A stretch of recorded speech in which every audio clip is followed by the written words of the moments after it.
Panago Pizza presents SDP, the Steve Dangle Podcast, with your hosts, Steve Dangle, Adam Wilde, and Jesse Blake. Let's go!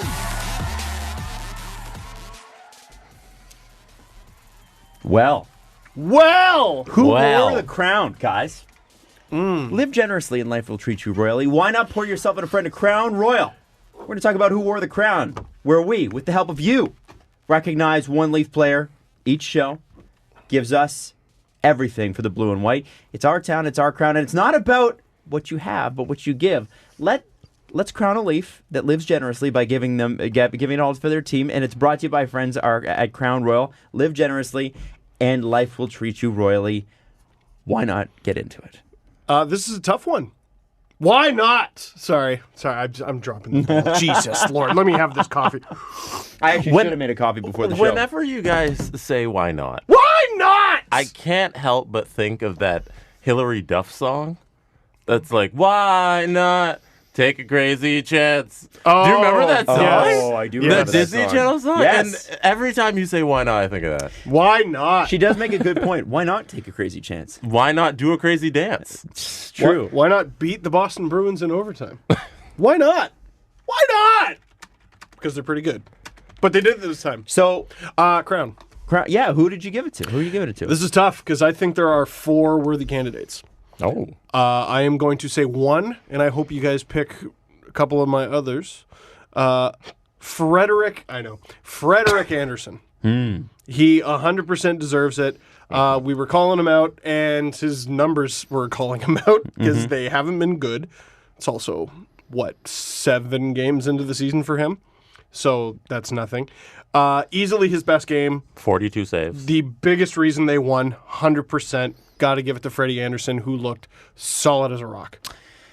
My crown, without getting too deep into it right now, goes to one Sir Michael of Babcock. You're 100% right, dude. And that is 100% because right. of the QB sneak, flipping Nylander and Marner on Oh, it's a lines. lot more than that. We'll get into it. But he had a great game. I'm giving it to him for this, because it's the thing we've all wanted to see. It's the thing both players want, and because we wanted it forever, we only get it for 40 minutes because he'll probably switch it back next game. But for the time that it worked, it really worked. It was 12 and a half minutes, 5-on-5.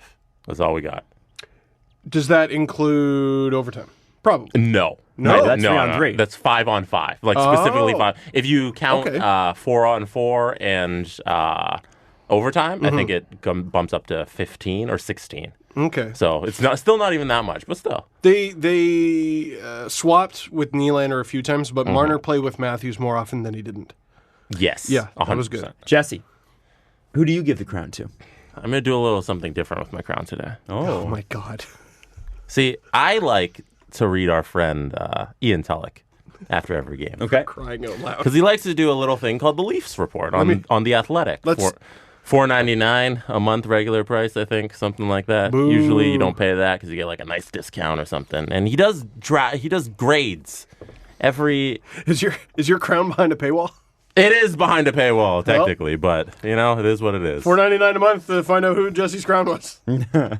And he gave William Nylander 2 stars for this game. Out of 5? Wow. Out of 5, yeah. Cool. Just a little disappointing. Just learned Ian Tulloch's a bastard. Right? He wasn't really happy with how Nylander drives the play. He wants him to be more aggressive about getting into the offensive zone, which I understand. I understand. Yeah. Jeff O'Neill made a point earlier in the season, he's going to curl back. He's never going to drive the net. Exactly. And ever since he pointed it out, I'm like, it is a little concerning that he does it every single frigging time. Isn't it funny when somebody says something about a player in a game, like a professional athlete, ruins that player forever? and then you see it happen, and you're like, oh, he's going to do the thing, and then you see it happen, and you can't unsee it forever? Mrs. Dangle ruined Ron Hainsey in his first game as a Leaf. Why? How? She points at him and goes, "What's up with his skate laces or skate tongue? You know how it's got that sad old dog ear thing?"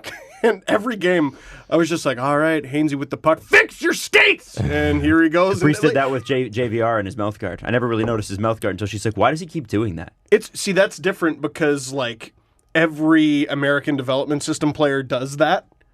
Ron Hainsey's the only person who wears used skates in the NHL. Ron Which, Hayes is a I mean, that's unique cool. It's frugal. Yeah. whatever. But every time you see JVR, you probably look at his mouthpiece. They now. put it in NHL. Yeah. Like they put it in NHL 20. Like he's Yeah, but bumbling like around with it's- that stupid green mouth guard. It's him, it's PK, it's Tkachuk. Matthews is going to start doing it eventually. He's American. He has to. By law. Only when he's All on the American Arizona. players do it. Sorry? Only when he starts playing for Arizona.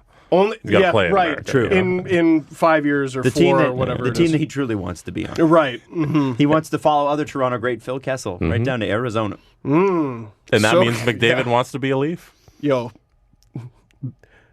It's only Matthews logical. to Kessel for the Stanley Cup might actually kill me. I might actually just clutch my chest and die on the spot. Phil Kessel's like final season.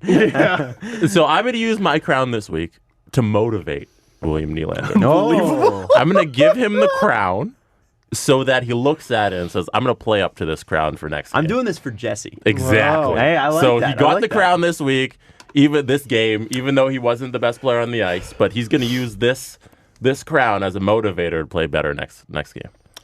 Adam, can you wrap it up so I can ask a question? Because I have a question Okay. about William Nylander. Well, I mean, that's who wore the crown this week. However, I do need to read some of the listener responses. Oh. 43 comments on one tweet about this. People care. It's great. Why not? A lot of people said Marner. And Morgan Yeah. Riley's name came up a lot. But the name that I specifically would like to point out, and this one's for the fans, for the fans, The of fan the game, crown. The fan crown has got to go to Jake Muzzin. Interesting. Why? Oh, wow. None A lot of of you picked... Jake- Okay. That's weird. Mostly because he face washed Brad Marchand. He really did. He did. And then Marchand tried to spear him in the junk. Oh well, yeah. that's Can what you he bring does. up Flintor? Sure, The he's the only one. Holy shit, he's on it. Yeah, how does he catch the shit he catches? I don't know. How do you Yeah. even do that? It's enough that like you have the video card to upload these things before they happen. You time traveling demon. It's another to actually pick up on all these things. Well, and, does he have angles that we're not aware of? Like he finds shit. I'm like, I didn't see that on the broadcast. What does he do? It's got to be. Well, it's got to be. Yeah, he's recording it online and has all the angles. He must. I don't know how you do that. Or he's just super attentive. But yeah, Marchand tried to spear Muzzin right in the junk. I wonder It's a if- shame that is it- Boston's going to be without him on Tuesday. Is it possible Flinter's more than one person? Flintors. Oh my Maybe, God! Maybe the Flintor is like a company of people. Maybe it's a state of mind. Maybe it's the friends we made along the way. Maybe Flintor is the friends we made along the way. Maybe. What do you got, Jesse? What do you need? Oh, no, I'm just looking up. No, I just wanted you to show the gif of him trying to. No, yeah, I'll spear throw him it in up the on nuts. screen. Okay. Yeah. Yeah. Marchand's a rat. So And I that- pointed out in my video that poor Marchand, I don't know who provides his sticks, but I don't know how they make money. How do they make money when he just gives away so many? Here's one for you. I mean, Christmas is right around the corner. Adam. true. He's Here's very one gener- for this official. Well, Here's and- one for this official. Listen, if here's you- one for this one. There's two peers. Just two peers having fun, you joking live- around on the ice. If you Two live generously, peers. life will treat you royally. Oh, absolutely, Right? Adam. And that's who wore the crown for this week. Brought to you by our friends at Crown Royal. Next time the puck drops, why not live generously and treat not? your Leafs crew? Why not? Why not? Live generously and treat your Leafs crew to a good old-fashioned Crown Royal Old Fashioned. I said good old-fashioned. I'm like, that's the name of the drink. Okay, well, I'm gonna power through this one. You did a good job. Thank you. I think I give you the crown. Thank you. I am stunned. None of you gave Dmytro Timashov Oh, I wanted to. the crown. But- Great game. The but best I game think- of his life. It's the best game of his life, but I still had to give it to Babcock because it had a better effect on the game. However, it is so funny that if we were to all of us had put our lines together, hey, what are the optimal lines from the 8,000 people that showed up at Leafs training camp day one? Who are the best forwards on this team? Timashov's on the third line on the Marlies in my tree. Oh, dude. And I that's- chastised him during the prospect pyramid. I was like, you're falling behind all these guys. Like, where are you now? And he's been amazing. How do you make this team? And then it was like a week and a half before the season, they start talking about it as an actual option, bless you. Thank you. And I was like, I'm sorry, where's this from? He hasn't even looked good. And then like the final two preseason games, I'm like, all right, there's something there. And then all of a sudden, well, to me, the fourth line is Timashov, Gauthier, and Guy right now. Sorta, yeah. Timashow has 4 points in 6 games. You can't scratch him. You can't. Patan lost his job that quickly. Yes. And it was looking like Patan was going to get it. Now, with Timashow, just quickly. Well, people put way too much stock into one preseason game where Patan was on the first line. It's not the same thing. Sorry. No, that was the all fourth line. Yeah. Preseason game. One.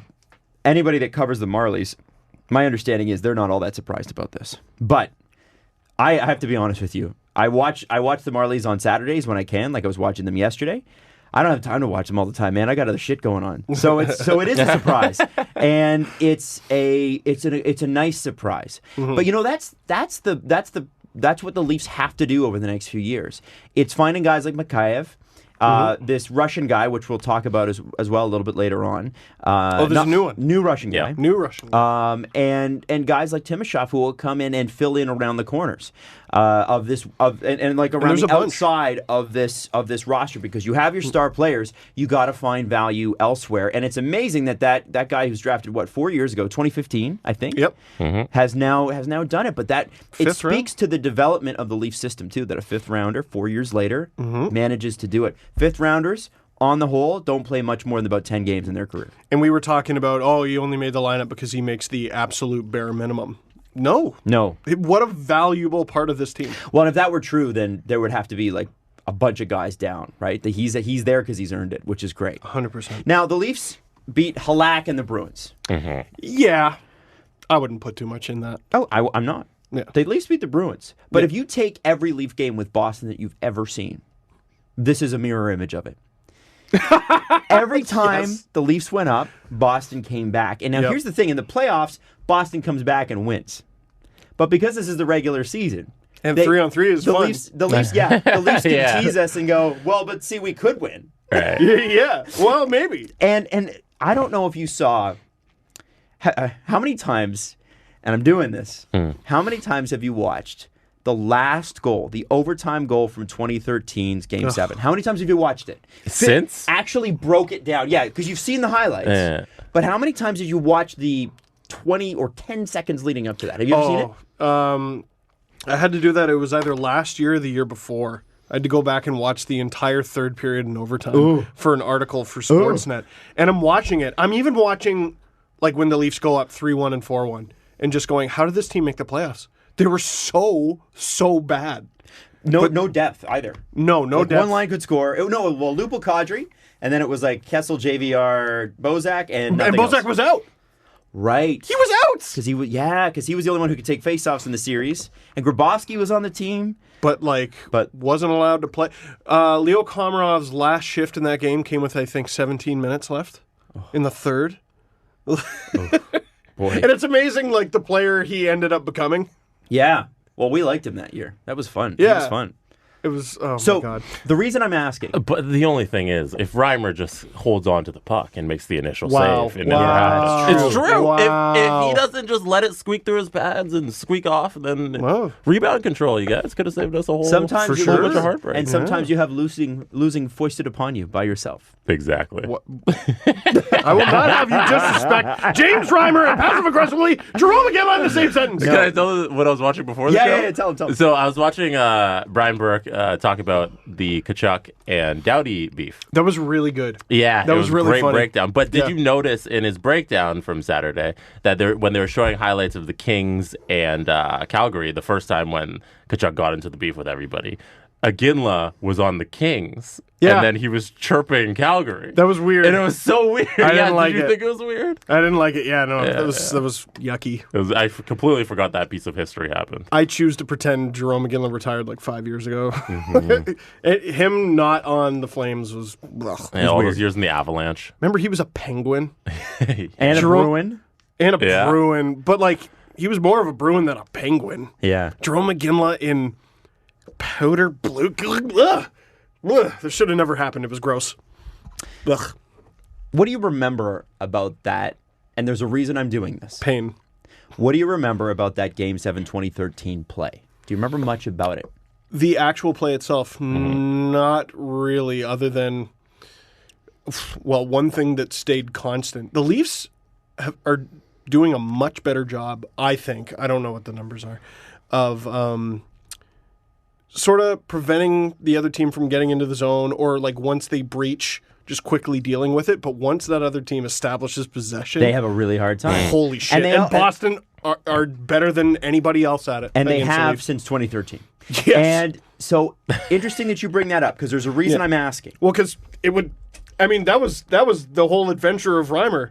Yeah. Like, the puck would just stay in that zone, and you're like, all right, now that it's here, I know he's facing at least 5 shots. Yeah, and then every game it's 50 shots. And, yeah. I want you to go back and I want you to watch it one more time. No, homework. Because what happens is Cody Franzen clears Who the had 2 puck. goals! Cody Franzen clears the puck away from a wide open net with a backhand. And it's a weak clear.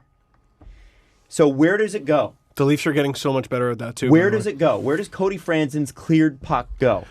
I assume the stick of Patrice Bergeron. You're right. Are you serious? Yes. And into the back of the net. Last night, Cody Ceci, the other Cody, Oh, my God, we're done here. backhand cleared a shot. Mm-hmm. It went right to Patrice Bergeron, who got it to Marchand, who got it across to Pasternak, and into the back of the net, top cheddar. I had a 19-and-a-half-minute LFR today, and I managed not to be mean to Cody Ceci. We're about to start. Do you want to see it here, Steve? Oh, God damn it, You Jesse. got to see it. Okay, you can't put this on the Is this screen. 2013 or is this, This last is night? 2013. 2013. Watch Yeah, this. I can't put it on the screen. I but can't believe it took almost 6 minutes to finish off this I think we god-awful. still got a minute because it ends at 13. Oh, or Phil something. Kessel was on the ice. It's- That's nice. It's scary. That's nice. Let me know when to stop talking. Keep going. It is Bergie. absolutely terrifying. Reimer makes a save. No one's there for the rebound. Reimer makes a save. No one's there for the rebound. Reimer makes a save. No one's there for the rebound. Reimer It's that can't one, make that save. Right? It's this one. Reimer but- made 3 saves. And Leafs had possession. Franzen had possession. Oh, yeah, I wasn't paying attention. I was focusing So, on Reimer and watch how much I 4. love him. Watch 4. Franzen is twice the size of Marchand, Watch 4. and that's not even current Marchand. Yeah. So slow. Watch him He is right slow. here. There. What was that? You see that? Oh, go home. And immediately they know. What are the Leaf fans in the front row doing? Are they celebrating? All of them, every single Leaf on that ice.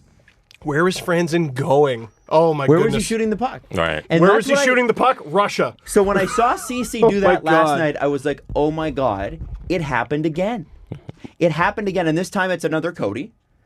And I don't Big, understand. slow, right-handed defenseman. Yeah. Yeah, man. It is, and you know what I have to say, Bergeron, Marchand, unreal against the Leafs. They're just always so good. And pasta. Let's talk about Cody Ceci. Yes, can you bring up the ice time from last And night? now. Because we sure Okay. thought that maybe he'd be okay. And Sens fans were like, you wait. Just wait. I'm starting to think worse than Zaitsev. I still understand the purpose of the trade By the way, and wouldn't undo it. I want to But- clarify. I want to clarify something. Arvin sent me the reason that Cody Ceci had to sign here. Oh, good, good. Said Over it this so many times. Okay, but Yeah. I'm going through this because Nearly a month into the season, He this is messaged good. me. He's like, I want to correct you on something, and I was like, okay. Love So he it. said, I explicitly said the Leafs could walk away from the CC arbitration ruling if it got to the point that he would become a UFA thereafter. The confusion arises from the fact that Cody could simply have accepted his qualifying offer until July 15th. If he didn't want that particular scenario, and at that point the Leafs would have no options. So at least they didn't. He didn't accept his qualifying offer, and they were able to negotiate something else. Okay, Okay. fair enough. He held the cards. CC held the cards. Great Theory. theory. I assume we're going to get into this as well. The fact that the Leafs have to cut 4 guys off of their team in a week. Well, maybe not with Andreas Janssen. It might be more Oh like my 2. God. Yeah. What's the update there? I haven't seen it anything. was X-rays are negative, So no break. Yeah. so no. But I nothing, bet he's but- bruised, and you probably give him a couple games off. especially with the back-to-backs. Oh my God. Yeah, just not good. Does But let's- Cody Ceci get moved in the Nick Patan deal? Because they said he's available, Right. and they're going to send him down, but they're not going to send him down. They're going to trade him away somewhere. Right. Is Cody Ceci packaged away with Nick Patan? And then we don't have to worry about it. Yeah, and that's fair to Nick Patan. There's no opportunity here. Yeah. So it'd be nice to move him. Jesse, I love the creativity. They're not winning with this player. They're not. So, and I look at this team, and it's so unfair to point at one guy and go, that's the problem. It's so close to being great. It really is. And that, if you bring up the ice time from last night. I have it here. No. I mean the whole, okay. The shift chart? How much did Morgan Riley play last night? Or no, let's just look up Cody Ceci. What did Cody Ceci play last night against the Boston Bruins? His total time on ice is 21:03. Even strength was 17:50. Shorthanded 3:13. Right, and that 3:13 led the team. I know that much. So he played shorthanded, yeah. 21 minutes. There's your top pairing, Cody Ceci. Wow, okay. That's a lot. How much did Morgan Riley play? Morgan Riley played. Total time on ice is 25:59. That's a 4-minute difference from his partner. Okay, maybe that can be explained by the overtime. Okay. What did Tyson Barrie play? Give me 1 second. Because that's the second pair, so it was less. Yeah, for sure. Right?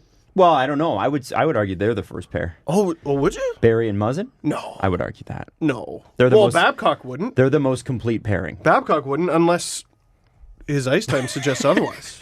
Tyson Barrie's ice time was 25:48. Interesting. 25. No, that was all even strength. No power play, no shorthanded time.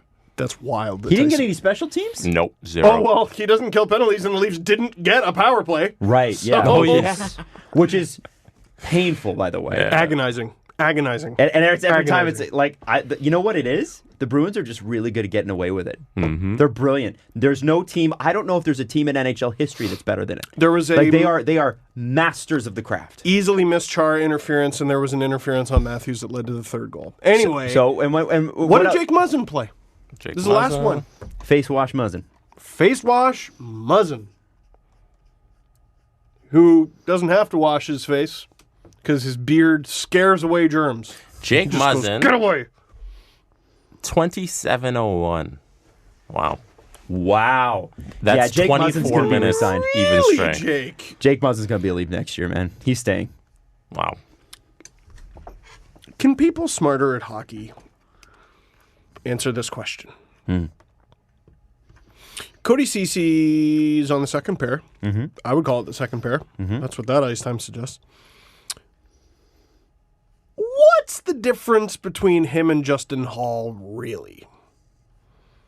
I think there might be an argument to be made that Justin Hall is a more effective player. Besides nearly $4 million, what's the difference? Why is Cody Ceci better? And why is he $4 million He was drafted higher and he's younger and he makes more. I think that's the difference. Ty goes to the veteran. I don't know. No, Justin Hall's older, but he's not a veteran. think he is older. Yeah. They are going to hopefully trade that guy into the sun. God bless him. We're done here. Well, we're done. Like, such a key... Like, Babcock really had to galaxy brain that friggin' game. You're playing the Bruins. Friggin' Tavares is out. Janssen leaves mid-game. We saw all the little tricks he pulled out of his sleeve. Marner's on this line, and Nylander's on this line, and Jansen's out. Okay, friggin' Timashow, I don't care. And he had Gauthier intentionally taking defensive zone draws against Bergeron, and he won most. Because he can win a face-off. Because he can now. Because he learned. Because you can learn that skill. He picked up a new trick. Yeah, right? 6 years on. So to that point, Mike Babcock, I think the thing that you could say most about Mike Babcock after last year's playoffs, especially Game 7, was that his inability to make adjustments on the fly killed them. Oh. Absolutely killed them. And he made adjustments on the fly in this game because he had to, and it worked. Now, again, close game, overtime win. But I think the Leafs had, and the Bruins did outshoot the Leafs pretty significantly. 10 of those shots of the difference were on the power play. Wow. So I think even strength, I think the Bruins were +6 in the actual shots on goal category, but you give the Leafs one power play. Probably catches up. So come on. So then with Cody Ceci then, Travis Dermott can't come back, and neither can Zach Hyman until next Saturday because of the way LTIR works. So you've got 2 back-to-backs this week.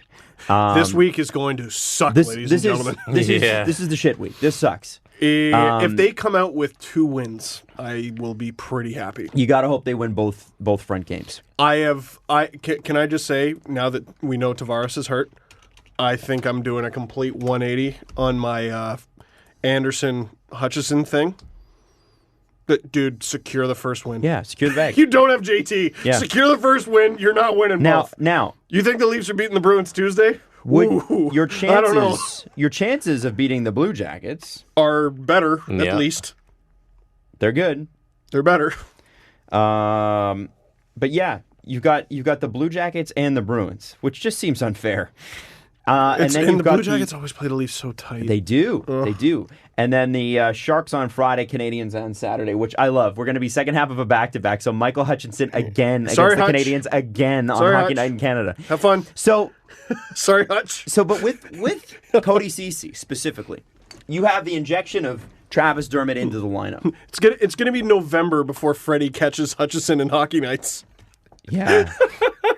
It's so shitty. Oh, well. Do you, in that second game, put Travis Dermott right into the first, if Morgan Rielly and Cody Ceci are the first pairing, do you put Travis Dermott right next to Morgan Rielly and say, screw it? Because to me, it's like it's first game back. You remember how long it took Nylander? Nylander never got going last year, but it seems as though that might be a bit unfair as much as you want Travis Dermott to do that. I mean, they're clearly managing around Cody Ceci. Is Dermott going to have any less poise than Ceci? Dude, that guy, it's shocking. It's shocking. What do you mean by poise? The ability to not handle the puck like it's a grenade. Ability to pick up on when the puck is behind you. Mm-hmm. Because what I see every single game, puck is on Rielly's side of the ice. They ring it around behind the net, and every person on the ice knows where the puck is. And Ceci is last. He's last to figure it out. He turns with the speed of the Titanic, and he's second there. Every single game. And then the puck stays, and God knows what happens. Mm-hmm. That's what I mean. So you put Travis Dermott in because you know he'll be better, whether or not it's fair to Travis Dermott. I put Travis Dermott there because he couldn't be much worse. Dermott's been skating this whole time, so that's good. Mm-hmm. Like, he's been skating in North America with the Leaf staff. Right. Which is the difference between him and Willie. That in a month. So you think he's coming back this week? They're saying it's available and they've been skating. Hyman and Dermott have been skating. I don't think Hyman will be back. No. I feel like Dermott might. Maybe if Yanni's out. God, I hope not. If Yanni's out, you can just pull from the guys you have. Yeah. That's another interesting thing. Actually, a couple interesting things. So I don't think because Tavares can't go on LTIR. Because he's not out for long enough. Mm-hmm. Janssen, it sounds like he might miss a game or two. Here's the thing. The Leafs literally cannot afford to call up another forward. So a lot of people were saying Korshkov, he's had an amazing start with the Marlies. Like, I want to say 5 goals in 4 games, something like that. They can't afford to call him up. And they're actively trying to trade Patan. Are you going to risk that trade by playing him? If you play one game with less than 18 skaters, after that one game, you get a league minimum player on your roster without accounting against your salary. So what I would do then is I would do that against Columbus tomorrow night. This is where you earn your money there, Kyle. Scratch and Brandon. Scratch Ceci. and play. Are we there? No, Riley, Muzzenberry, Hall, and Marincin. No, but then he'd still be on your roster. It would have to. You have to have a roster of less than 18. Like if you play that game, say a guy gets injured and you only have 17 skaters, and you play one game with 17 skaters, then going forward, the CBA allows you to add another player who only makes league minimum. Dude, I don't know, maybe. So if it comes to that, there are solutions, but they'd have to play one game with 17 skaters. But then you're going to have to just completely drain one of the players by double shifting them in the front half of a back-to-back. Right. Ceci his best game as a Leaf so far was against Columbus. Mm-hmm. So Patan, that could be okay. You said you'd be worried about Patan in a potential trade scenario. Well, he gets rocked twice a game. So they're going to throw him in? If he gets injured, then you throw him on LTIR and the problem's solved. Yeah. I guess. I get that's a ruthless way of it's looking weird at that it, but if John Tavares was injured for longer, it would solve their problems. it's so Yeah, ridiculous. weird, It kind right? of sucks. Yeah, John, break another finger. You know? Yeah, be a captain. Yeah, Be a captain and break your finger. No, I think it'll be interesting to see how this goes because if you're Andreas Janssen, you've taken a real shot off the ankle, and that will bruise, and he should probably take the first 2 games off, although they're athletes and they're insane. And I would much rather have him for the Saturday night in Montreal because they can't have another Saturday night go like that. Like that Saturday loss, that comeback loss, That sucks. threw them for a week and a half. And I get you like mentally. It really did. And Morgan Riley said it, and so did Mike Babcock after the game. Mike Babcock said that game last night meant more to the Leafs than it did to the Bruins. Which is God. Mike Babcock's way of saying that's a statement game. I like that. And Morgan Riley said the same thing. You see their celebration at the end for Riley and Marner? That game was like taking a big shit. Yeah, yeah. Like you see the relief. You see the relief. Total Your constipation lower relief. intestines just cleared. Oh, just we beat the Bruins. Thank God. So that's the point where I kind of think, man, they've finally. It seems like they're a little. I mean, the Leafs have been soft to start. They really have. I wonder if was a hard game. if they're starting to feel like, okay, now we got our mojo back a little bit here. Let's get rolling. Like, what are we waiting for? Let's go. The one thing I'll definitely thank the Boston Bruins for is they woke the Leafs up. Yeah. They really. That was the first game they hit, like at all, other than passive aggressively. Babcock really does not like Jason Spezza, huh? We played. I was just thinking. I was like, yeah, Kasperi Kapanen. No, wait, I didn't really see much of him. Oh, right, that's because they wouldn't play his center. They wouldn't play him. Yeah. I think he played less than Goat. Yeah, it's a little sad. I don't know. Do you have the ice time there, Jesse? I can pull it back up. What if the Leafs? What if the Leafs waive Jason Spezza? He's one of the guys on the list of guys that could be moved for the 4. So it's Patan, They might. Spezza, Marincin, Hall. Marincin and Patan have already gone through waivers, so you probably won't lose them. And Nick Shore. Nick Shore has not. Spezza has not. I don't think either Nick Shore or Jason Spezza get claimed. I don't see it. Yeah. And Timashow, you missed. On Timashow as well. Yeah. And Timashow They're not can't- cutting Timashow. Timashow can't go back anyway. I believe he's at that point now where he have to clear waivers as well. Patan and Gravel. Oh, Are we Gravel's saying on that Gravel? list, yeah. I think it's Gravel. Gravel. Yeah. Gravel and Patan are the only guys who have cleared waivers. Well, Gravel's going back. Yes, That's so it's clear. Patan and Gravel who are going. Yeah. And then it's So up that's 2 guys who are scratched, and and then they have to. Holy They have to get rid of shit! 2 What more. a mess. Man, if they can move CC, that'd be dope. But Do you think so? Adam, your bet is Spezza clears, Spezza clears. and then we need one more of Hall, Marincin, Timashow, and Shore to clear. What do you guys think? you know who I bet Marincin, claims... I thought already did. No. Marincin didn't clear. No. Marincin clears. And I, by the way, No. are we? Are I like him. yeah? Is he That's like a- passable? He's He's guy. That's He's a good just way guy. of putting it. He okay. Do you want him in your Game 7 lineup? Do I mind him as a spare option? Same answer as last year.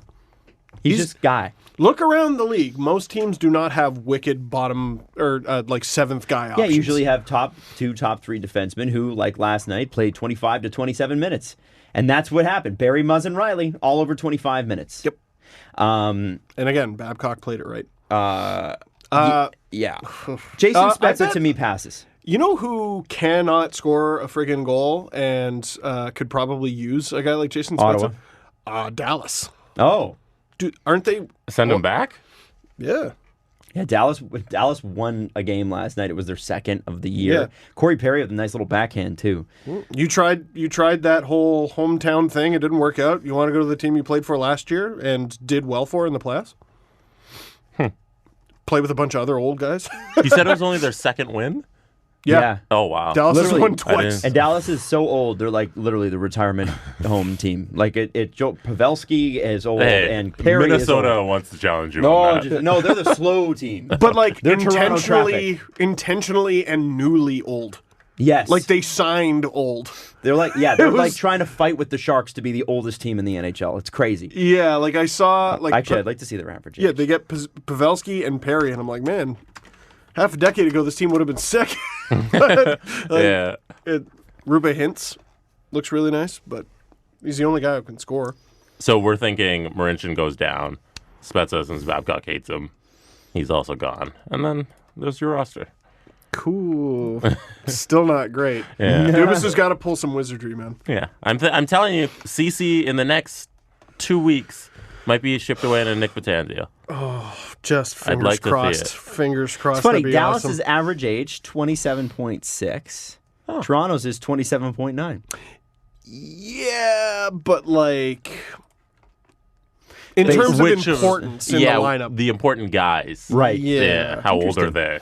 Interesting. Yeah, those stats are always kind of Yeah, because if your fourth line is filled with a bunch of 21-year-olds, then it's not or really. 41-year-olds. Or 41-year-olds, which the Leafs are. Yeah. The Leafs, like, four best players, Tavares, Riley, Matthews, Marner. Tavares is the only guy who's older than that average age. Yeah. Jake Muzzin is slightly older than it, and then we go down the list. Yeah, it's a bunch of kids. Spezza is 37, so He's throwing it out of kind whack. of screws it up. Isn't Muzzin the oldest defenseman? Yeah. Yeah. I find it frustrating, though. Like, how much ice time did Spezza get? 9 minutes, like 15 seconds, something like that. So, what sucks is Kapanen and 9-11. Nice. Hey. See, Kapanen and Moore, to me, are guys that need to play, especially against Boston. Neither of them really were able to get into the game. Yeah. So, like, why not for a put game Nick that was Shore so between good- them? If you don't like Spezza, put Nick Shore in there. He wasn't great either. He played Shore played 8:36, Kapanen 16:55. Given the situation, could you move Goat up? That's what I'm saying. Go Kapanen Moore. Somebody. Anybody. I thought he was gonna literally go to the minors. Like, I didn't think anyone would claim him. I can't believe he's this good. Goat? Yeah. Oh, yeah. Can't believe he's this good. I don't know. Babcock with 2 back-to-backs this week, he's going to have to get used to playing some players more than he would want. And Spezza should be one of them. Is there some big hole in Spezza's game that I'm missing? He hasn't looked bad. Yeah. Not really. He's kind of slow. Not like Shore's a burner. You know? Not like Goat's a burner. Goat's skating better. He's much faster. If that guy ever hit anyone with a hit that hurt, the stands would be packed with Gauthier jerseys. Packed. This fan base is dying for a player like that. Frankly, I'm surprised there aren't more Hyman jerseys. Well, look at Jake Muzzin. Muzzin because jerseys. he throws hits. People are starting to go, oh, I like this. The Leafs re-sign him. People lock those up immediately. You're going to see the Scotiabank Arena packed with Muzzin jerseys. Gauthier did have the play where he's standing over Chara. And he was face washing him. Yeah. That's a thing. It's a thing. It's a thing. Yeah. He started. You're such a you're Positive you're a parent. You're like, hey, you ought to be proud of yourself. Exactly. Going into last night, the Bergeron line was responsible for 14 of the Bruins' total 19 goals this season. No way. Holy shit. And they got a couple more. Wow. Well, because who was it? It was, I know Pasternak got one. Who got the first one? Pasternak got 2, didn't he? Why can't I remember who got the first one? DeBrusk. Oh, it was DeBrusk. Heinen, Pasternak, and DeBrusk, who scored. No, my So they got one more. Okay. So that's It's still 15 pretty of bad. 20. 15 of 22. And Heinen was on the power play, so it still doesn't even really count. It counts. Power play goals count. No, it does We went not. over that last. Nope. No, they're different goals. No. They're They worth don't count different. the same. No, it's not how stats work. It's a power play goal is like 15 Corsies. It's not even a full goal. 16 Corsies is a full goal. Somebody was kind enough to reach out to me actually after the last show, and they're like, "Hey, heard you've been, like ripping on heat maps and stuff like that. Do you want me to teach you how to do it? It's not that hard. It's more fun to rip them. Ignorance is bliss. Yeah. I don't doubt the knowledge, but it is sort of fun to be stupid. No, I'm kidding. I would actually like to learn, so I am going to message that person back. Oh, I want to teach you whatever, nerd. Sorry, no, I would actually. And it's always so nice because they're like, hate to be that guy, but if you would like to learn, I'm like, don't hate to be that guy. I want to learn. Yeah. It's not nerd-splaining. It's just knowledge.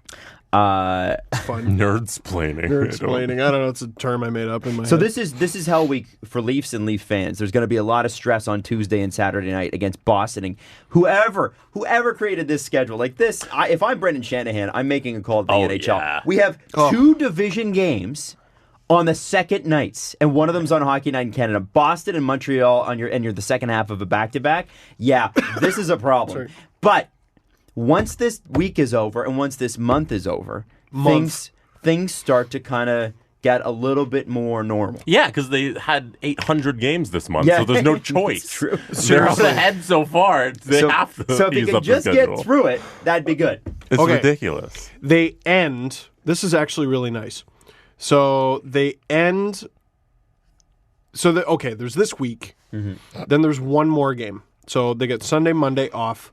Tuesday versus Washington at home. Nice. Then they get Wednesday, Thursday, Friday off. They play Philly on the road, Hockey Night. Sunday, Monday off. Vegas at home. Wednesday off. LA at home. Wednesday off. Vegas at home. Friday off. Philly at home.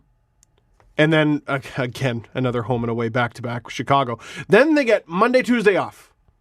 And hopefully Tavares is back in time for a game at Nassau Coliseum. They get a day off. Boston. Oh, my God. Can we stop putting Boston in back-to-backs? You know what's funny? This month is so much easier than October, and it's still shit. Yeah, it's still not great. They don't even get an easy month. They just get an easy few days. Mid-November, they have a Boston Penguins back-to-back. Like, get lost. Who hurt you? Why are you doing this to the Leafs? I think the Leafs have got to make a phone call. On the second half of that back-to-back, they're not even playing a real team, so it doesn't really matter. That's true. You know? They are playing a soft team, but Gino might be back, so they might be a real team again. Oh, my dear God. Oh, Adam, how dare you, first of all. Oh, my God. I'm looking at January. All of January, there's not one back-to-back. Wow. Insane. Well, imagine. Holy shit, this team. I'd like to imagine. Anything else on last night's Leaf game? Hooray. Yeah. Nice. I'm glad that they won. No, okay, so you were talking about like Montreal, that game just really screwing with them for a while. What a way to get your season back on track. Yeah. You can make all sorts of excuses. Dude, you didn't have John Tavares. Like, that's pretty big. But this win, that game meant so much more to the Leafs than it did the Bruins. The Bruins have still only lost one game in regulation, I'm pretty sure. How much ice time did Matthews get? Continue, sorry. 23 minutes. 23, yeah. A little over 23 minutes. Great. Yeah, he didn't look... People were talking about he sort of looked pedestrian, but, like, it's a lot easier to shut him down when Tavares isn't in the picture. That's what I was just about to mention when you said one more thing. Bruce Cassidy, after the game, said it was easy to focus on one line because it was Matthews and Marner. So everybody needs to ease off of Matthews a little for having a little off I don't think game. they do. He makes $11.5 million. I think Matthews has to dominate in every game, in every situation. Yes, but he's playing against arguably the best line in hockey, is the problem. And arguably the best, there's no argument, the best two-way center in hockey. Sure. I'm glad he came through in overtime. Mm-hmm. I'm glad he came through in too, overtime. but Would have been better if he looked more dangerous at 5-on-5. Matthews is not a guy that can be neutralized forever. However, when you make that kind of money, it comes with that expectation. Mm-hmm. So yes, you Absolutely. are playing Bergeron. Absolutely. Find a way to beat him. And he did. They did at the end of the game. Eventually. Yeah. And he's a younger guy. Bergeron's been there before, won cups, been to the finals a couple times after that as well. Like, I get it. But also, we can't be looking at Austin Matthews like he's a kid anymore. It is now time for him to... And I say this because I'm going to get a bunch of shit tweets about this. No, you're right. You're right. But we have been treating these guys with they're kids, they're developing or whatever. Totally. You are almost 250 games into your NHL career.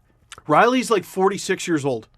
Yeah, 25. Like in Leaf played for Carlisle years, he's 46. It's crazy.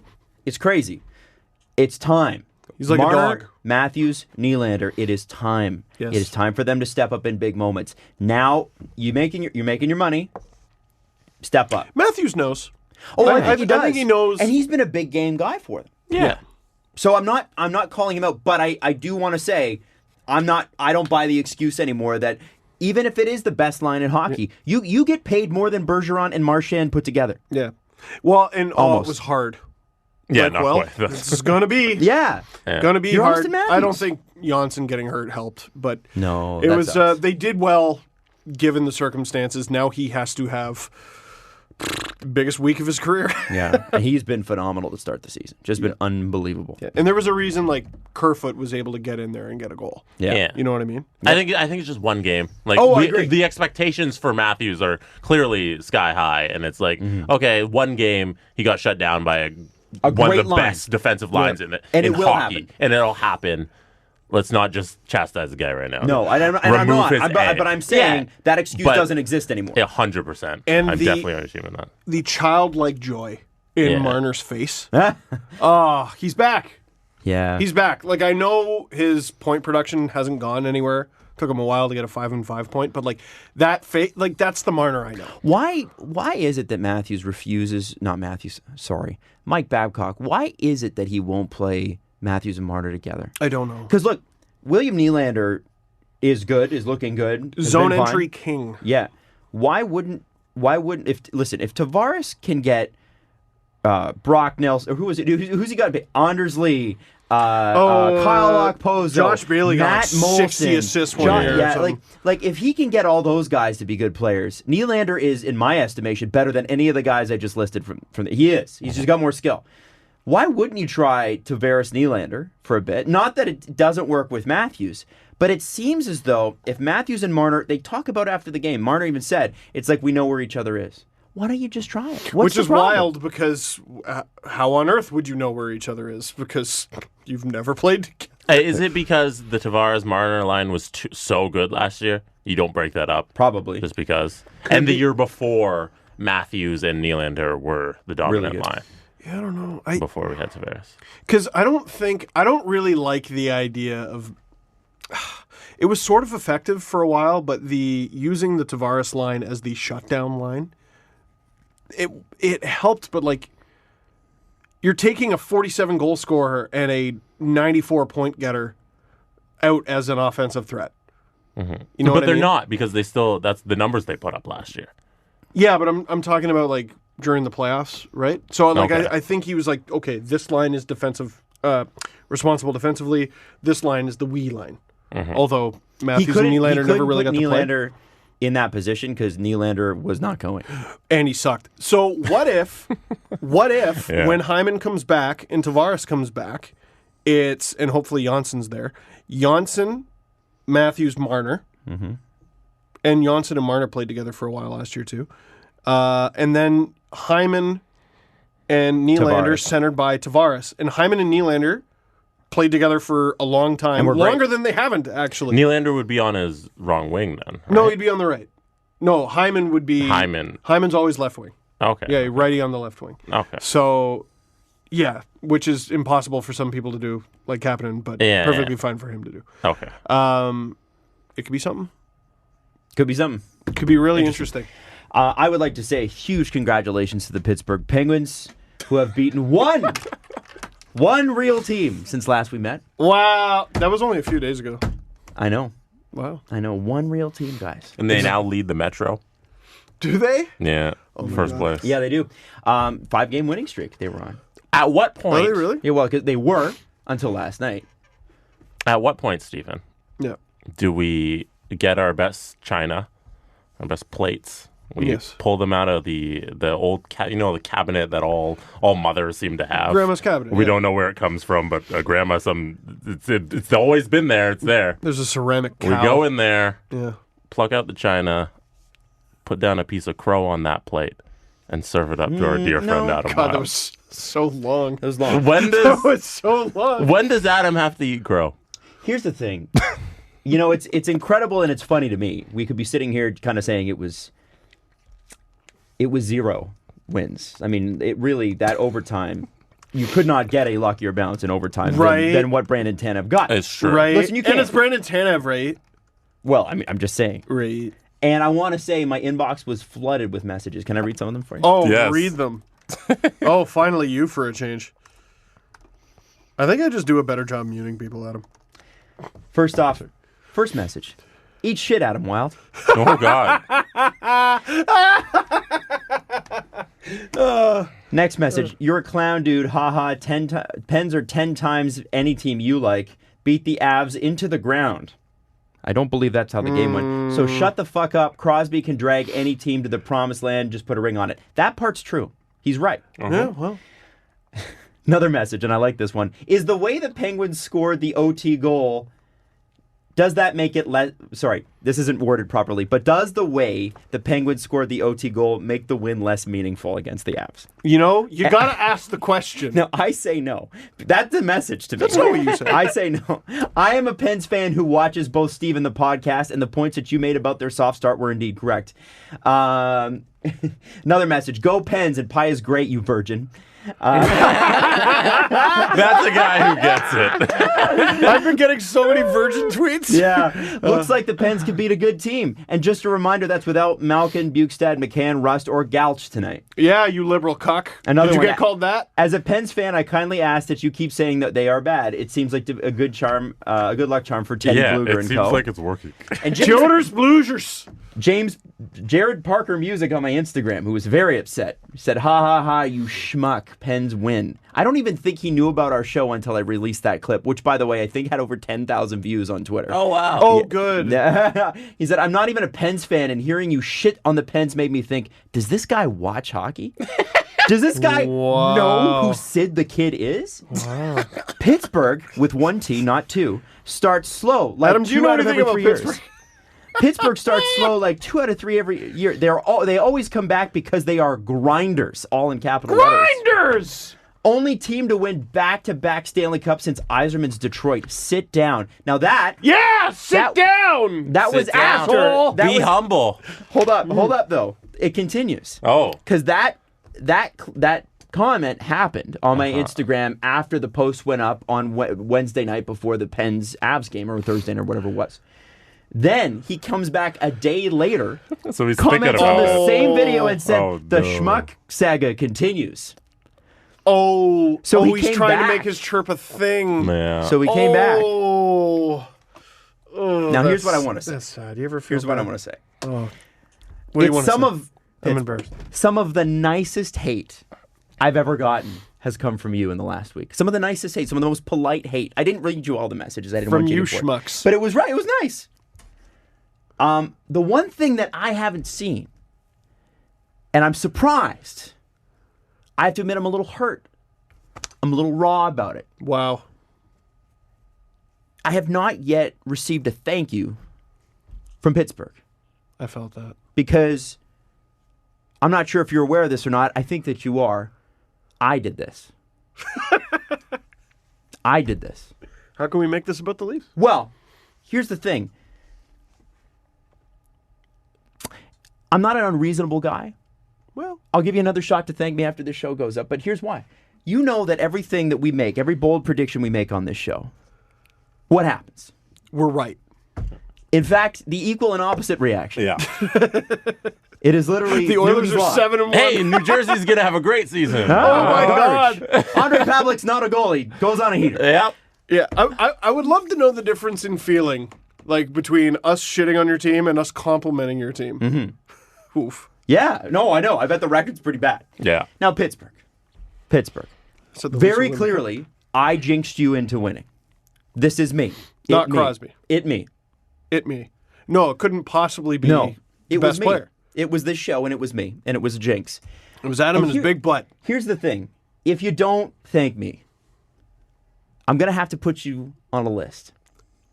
Oh my God. I've decided that this year I will have a list. Do you have a scarf?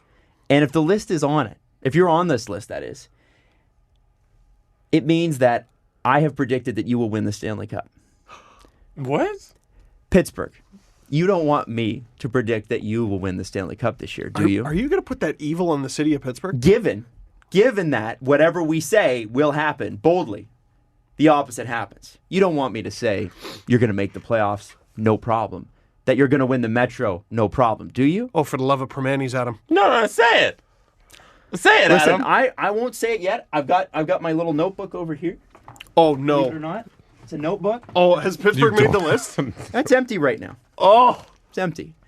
Don't make me put the Pittsburgh Penguins will win the Stanley Cup in writing. Don't make me do it.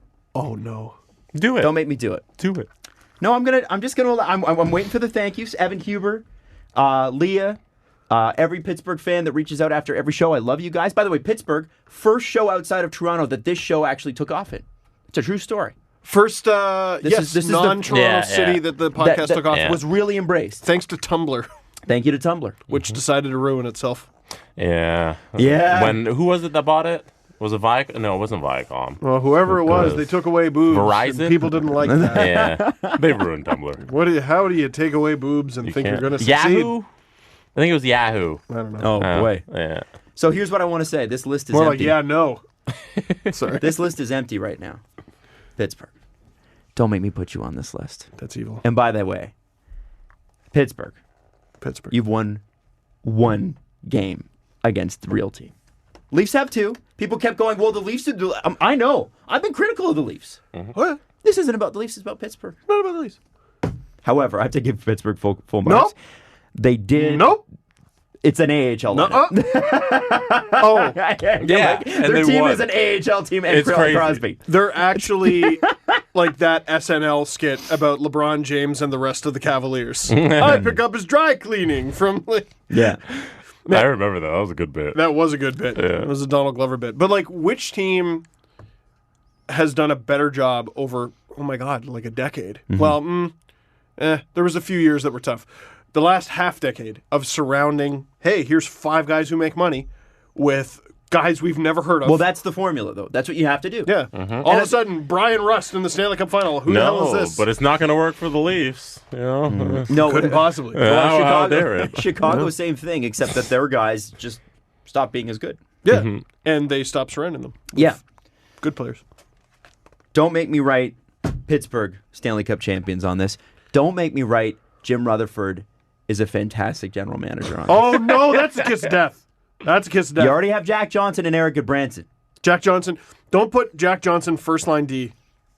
Oh. Don't do that. Don't do that. Anyway. Are you a sociopath, Adam? It's a tense standoff. I'm just, listen. I'm only doing what I have to and what Pittsburgh's making me do. Don't make him do it, Pittsburgh. That's all I'm saying. He's a crazy person. He'll do That's all it. I'm saying. You know what I do love? Pizza. A good war. Not pie. What? Panago pizza. I like a good war. You like That's a why- good war. Yes, and that is why Adam we is have to a war talk historian. about. We have got to talk about Doughty and Tkachuk in just a second. But first, I want to mention if you would like to play hockey with Matt Sundin and potentially Steve Dangle if his back holds up, It might not. LeoVegas.net. Click on Sundin's jersey. You want to play with Matt's in Toronto? You can. It's easy. All you have to do is click there, and again, the package includes participation in two hockey games with Matt's and other alumni at the Ford Performance Center in Toronto, Delta Hotel, commemorative signed photo, an initiative to a private dinner at Real Sports in Toronto. Steve is stretching his back for some reason right now. Well, so that I can play in the game. Oh, okay. Lunch with Matt's and the other alumni. By the way, we are going to get a list of the alumni very soon. They just haven't firmed all that up yet. Overnight hotel accommodation, and this is November 15, 16 weekend. So if you are entering for this, make sure that you have got that weekend free transportation to and from the events and $300 for travel funds. And if you're not a hockey player yourself, you can trade spots with your guest because it's you and a guest. Also, how cool is that? Play. You should play. As a Even if you're guy not who hockey. sucks and did it anyway. Buy equipment. Is Do it at, what is there's it? It's not MasterCard the anymore. Ford Performance Center? It's there this year again? Yeah. Okay. Did they change the name of it? Yeah, it's Is not it the same building? But I don't know. you don't No, know. that's, We don't know. that's MasterCard. Oh, is it? Yeah, they changed it to Ford. 'cause I did they- not know that. Performance Center. All right. Yeah, I remember Rico got changed to Coca-Cola, and then this is Ford. That's right. That's right. Oh, I forgot about And that. Scotiabank changed, so That's right. everything's flipping. All at the Can't wait till same- the Flipping Rogers off. Center is the Pittsburgh Penguins aren't good center. No. Wow. Yes. I Steve have- Dangle Podcast Center for kids who can't read. You know, I have the money to go in and buy the naming do. rights to Rogers Center. You do. Don't make me call it the Jim Rutherford makes great signings center. You guys. Imagine He did until Jack Johnson. I didn't get that one. Imagine having enough money to do that. Oh man. Calling it something stupid like PPG Paints Arena or something. Well, PPG Paints is making good money. Yeah, I think they're Good fine. for them. I'm not going to hate on PPG Paints. I know. I just Do want you see the? Did you see that news story about Pornhub trying to buy the Miami's arena? Oh my God! I hope they Yeah. do. What? It's not going to happen, but they did a petition to try and buy the naming rights to. I think it was the American Airlines Center in Miami. Amazing. It's amazing. What if that's a tough spot for an owner? What if they offer you way more? Right? I think you take it. Your job is to make money, right? Oh, sorry. It was Bang Bros. Oh, That was my bad. See, Pornhub I could see. Bang Brothers, no, I don't think so. Yeah, they wanted to buy the American Airlines Center where the Miami Heat play. They wanted to name it Bang Bros. no, I couldn't see either. Okay, fine. What? The Los Angeles Kings. What? That's a hard pivot. All right. The Los Angeles Kings have 3 wins this season in 8 games. They are dead last in the Pacific. 6 points. The Edmonton Oilers leading that division with 14 already. Wow. Which is probably half of what they had all of last year. Honestly, maybe. No. Okay, not quite. Not quite. The LA Kings, 2 of 3 of their wins have come against the Calgary Flames. Interesting. And if you're the Calgary that team is in Flames, trouble. if you're the Calgary Flames, you're 4-4-1, so you're not bad. You can, a couple games you get back into it, right? Yeah, I guess Like, they're not really in trouble. They're not. However, forget the fact that there's this rivalry with Tkachuk and Doughty. This is a basement-dwelling team. Should be. Should be. Well, the LA Kings are right now. Yeah. Objectively are basement level Pacific Division team. Yeah. And were last year and were the year before. Have done almost nothing to improve that team. It's shocking. I think I know why they beat the Flames. Didn't Why I did- say that they had a legit shot at last place? Why did they beat the Flames? I think I did. Well, Who, the because Flames? I said they had a legit shot at last place. Who did? Flames? No, the Kings. Okay. Because you forgot, my jinx is a thing too, Adam. Oh, yes. Oh, it applies to all members of the show. Yes. No, it doesn't. Jesse has a horseshoe. Okay, fine. Jesse's just Yeah, one I've of those gotten pretty people lucky who, recently. Yeah, there is a Dangle jinx, there's a wild jinx. You're one of those people who is just lucky. No. You just succeed. Maybe he's just good. No. He is really good. I've gotten a little lucky recently, but I haven't been lucky over the long haul. Jesse, how dare you?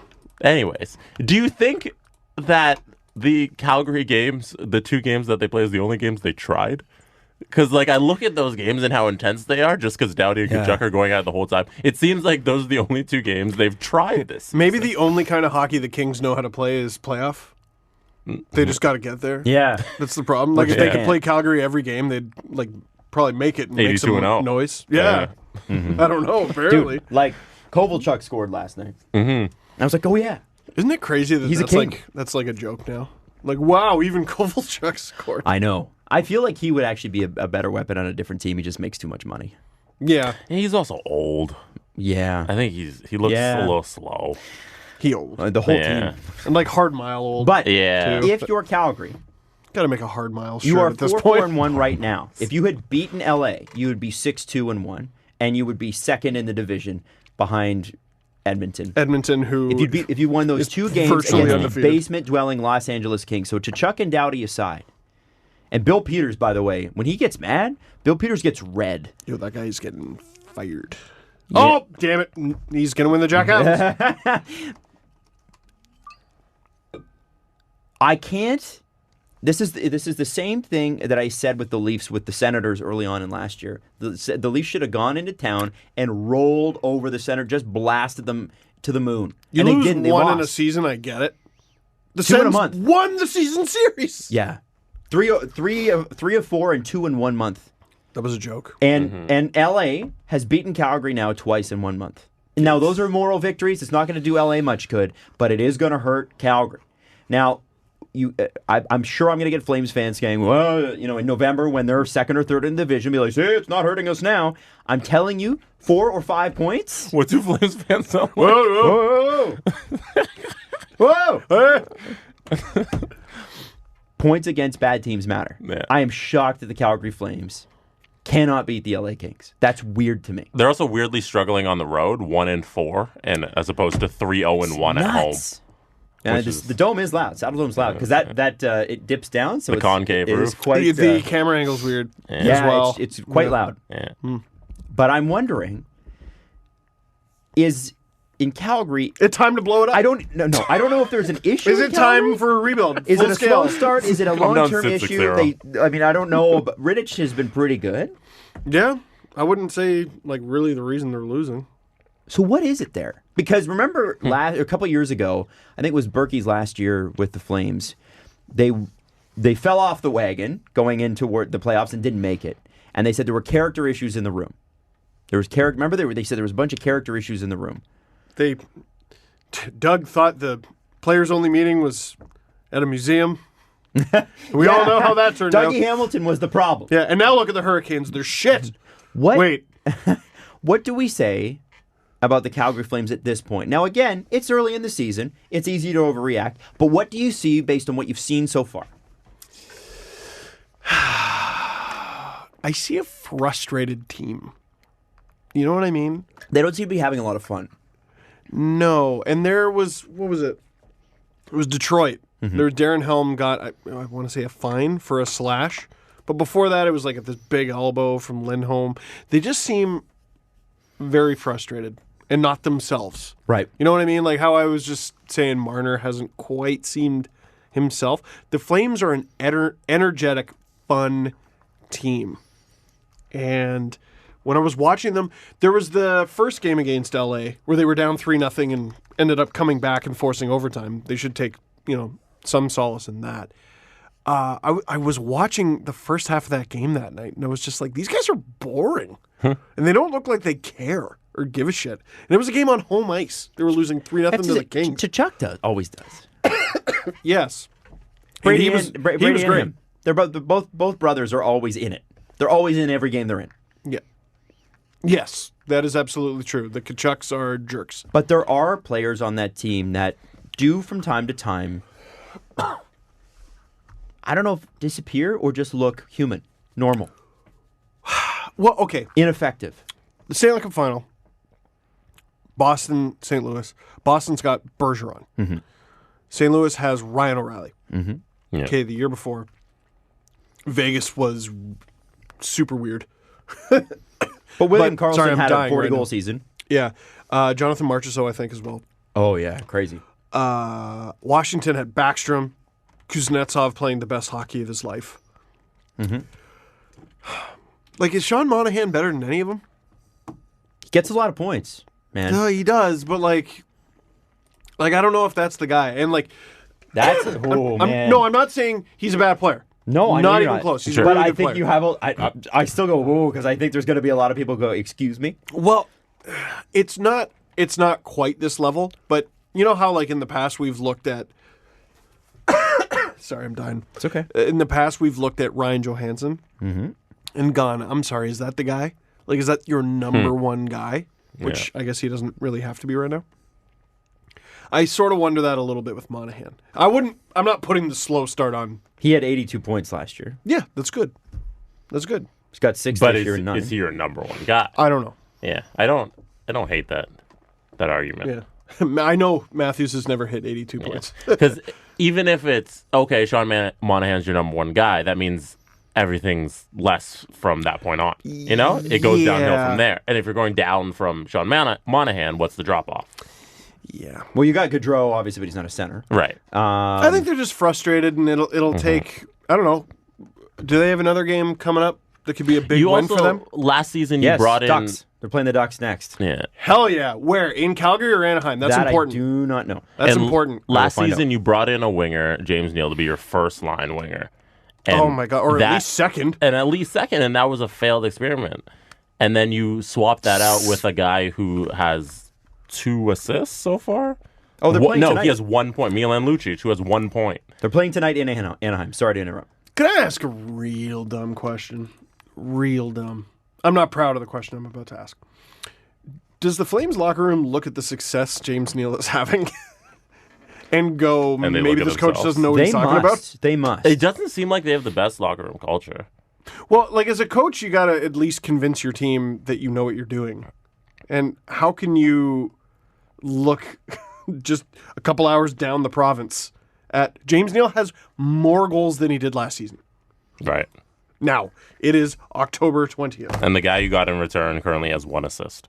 And probably And a won't fight. get many. And a fight. Yeah, and won't Like probably based won't. on the last 2 seasons, to he's that. not. He punched Nikita Zadorov. That was cool. But I think you make a good point. Like it's how much of this do you lay at the feet of Bill Peters? Yeah. And I would say Carolina, before they replaced Bill Peters because he left, same thing. Same thing. What a marked improvement Carolina was last year over the year before. And that's to the credit of Brendan Moore. And the Flames won their division last year. But, what I mean? Shouldn't they? With a defense core like that? They should have. Shouldn't they? Yeah. With Gaudreau and Monahan and, they had James Neal, Lindholm, and all. They have. Well, it was tight at the top. Like Sharks, Vegas, Flames. But the Flames should be in the top 3. Am I agreed on that? They should have handled Colorado no problem. Yes. So forget that series for a second, though. Because, again, the playoffs, I feel like anything can happen. 82-game season, things usually fall where they should. Sure. Usually. I am wondering with Bill Peters if whatever his flaws are, and I have to watch more Flames games to really recognize that, but if those flaws are enough that it's going to hold the team back from success, because you can see very talented teams lose head coaches when they feel like they're being held back. Yeah, Adam, what's the Jack Adams? It's the, whoa, we didn't know you were good. Yeah. Okay, what's the award for the opposite? It's you're fired. Yeah. The award for bad team... the award for good team we expected to be bad is the Jack Adams. The award for bad team we expect to be good is you're fired. The Adam Jack. The Adam Jack. The Adam Jack. My favorite cereal. Just the Jack. Just the Jack. You get Jack. Oh, you. Hit the road, Jack. Get out of here. And we all ruined a joke at the same time. High five. Hey. Yeah. Now you're both sick. High five over there. No, but like if you read some of the literature coming out of Carolina. Literature. In 2017. It was not favorable to Bill Peters, which was what was so surprising about why Calgary's like, that's our guy. Hometown boy. Team did not make the playoffs, underperformed based on the talent they had on the roster, because they had a lot of talent on the roster. And Adam, there's 35 coaches for 31 teams. What did you expect? Well, right. and that's how it works. And had to have Derek Ryan. Had to have that guy. Well, and I remember I wanted the Leafs to get him. Sure, for the fourth line. All right. Right. And, I mean, that's when we didn't think Tavares was possible. Damn it. But can you imagine the heater Calgary's going to go on now? Huh? Can you imagine it's going to be great. Calgary's going to go on. Listen, and what they happens should. when they play the Penguins? But if they do go on, they should. They're very good. And it's 2 weeks in, I get it. But there's an issue in Calgary. Mm-hmm. And I'm sure Flames fans are probably a little bit frustrated right now. Am I wrong? No. Yeah, I don't understand how they trust a coach who clearly never won anything. Well, he won the division last year. So we might get... And then he was knocked out in the first round. I mean, 4 straight years missed the playoffs with Carolina, and then you bring them over. Man, I can't wait for the Calgary Flames to make the Cup Finals this year. Yeah. It's going to be great when this makes the round. Yeah, after they fire Bill Peters. Now, Doughty Tkachuk was funny because before the game, which one of them said it was media manufactured? Well, I mean, Sportsnet does pump it, but... come on. But they also tear each other apart every time they play. There's a serious thing going on. And Doughty's like, I just want to get back and play, and I'm really tired of this stuff. And then hip checks Tkachuk. Right. Dude, you turned around and screamed something I am scarcely... I don't want to say on this podcast. You don't need to. I think you were a bit fired up. Yeah, well, and then did you know when you watched the Tkachuk thing?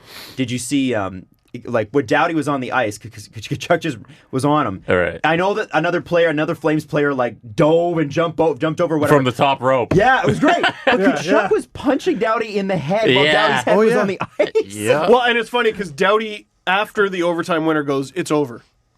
The beef is over." Oh, Man. Yeah? No, it's not. It's a first week of the season. It's not over. Regular season game. You can't.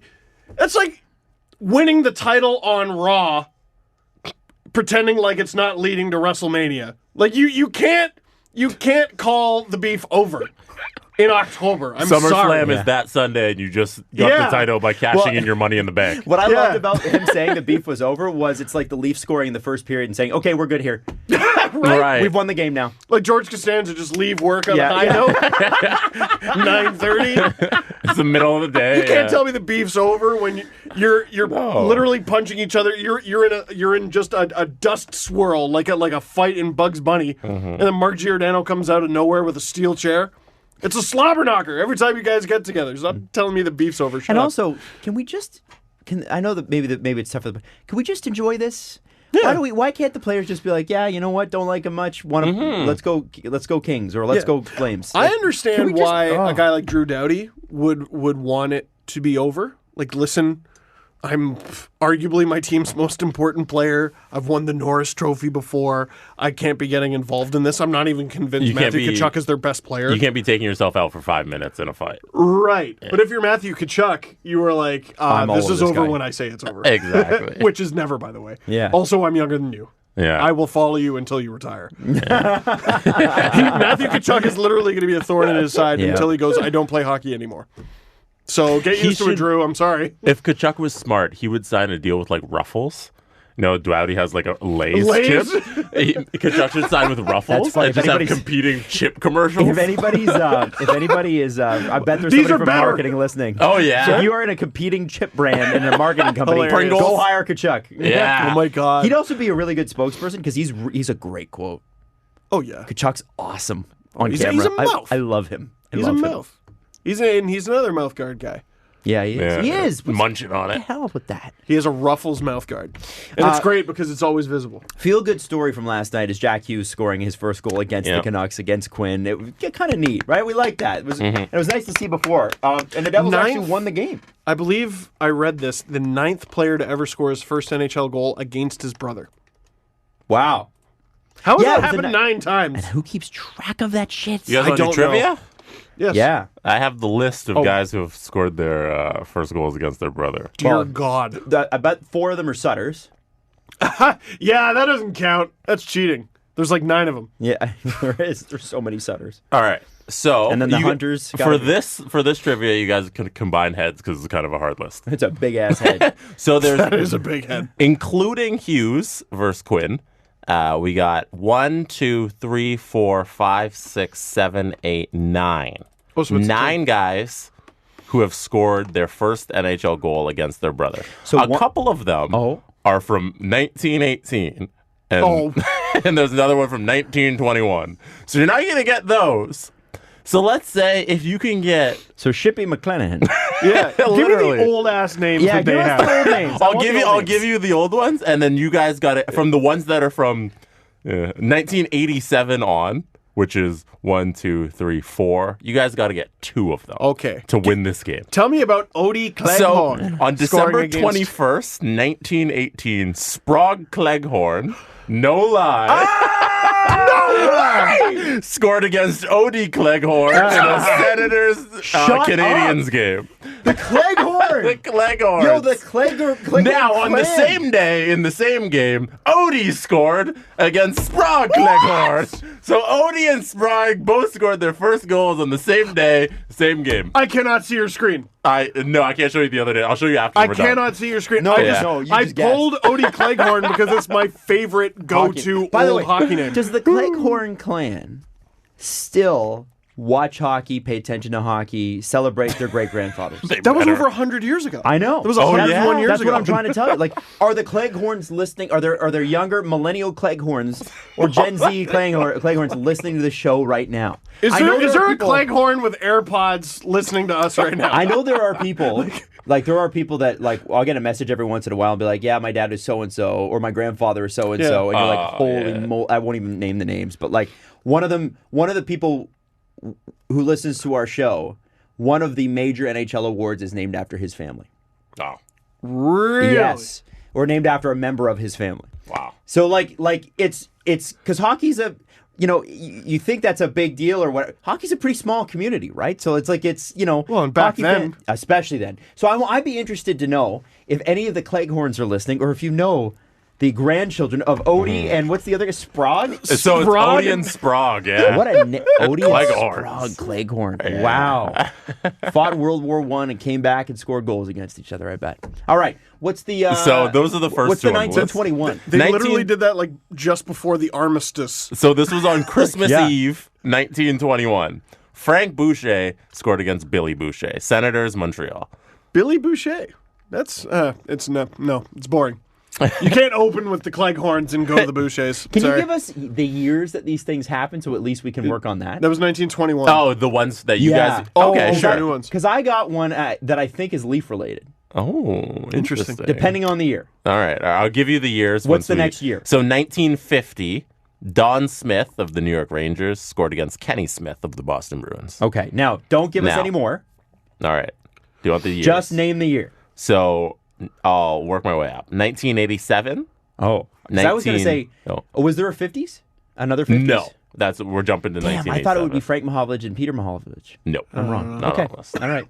All right. I'll give you all the years, and then you guys just got to get 2. 1987, 1988, 2007, and 2012.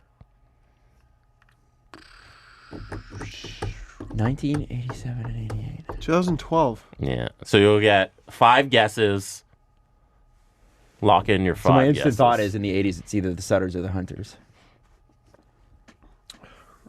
Also, while you guys are thinking, shout out another Leafs fan on Twitter, Curtis, who sent this along. Thank you so Curtis. much for sliding in my DMs with this. This is a screenshot from his Instagram, the NHL PR's Instagram, actually. So yeah, shout out to you, Curtis. Super helpful. 2012. God, that was such a forgettable season for the Leafs. I tried to block it out. That was pre-lockout, right?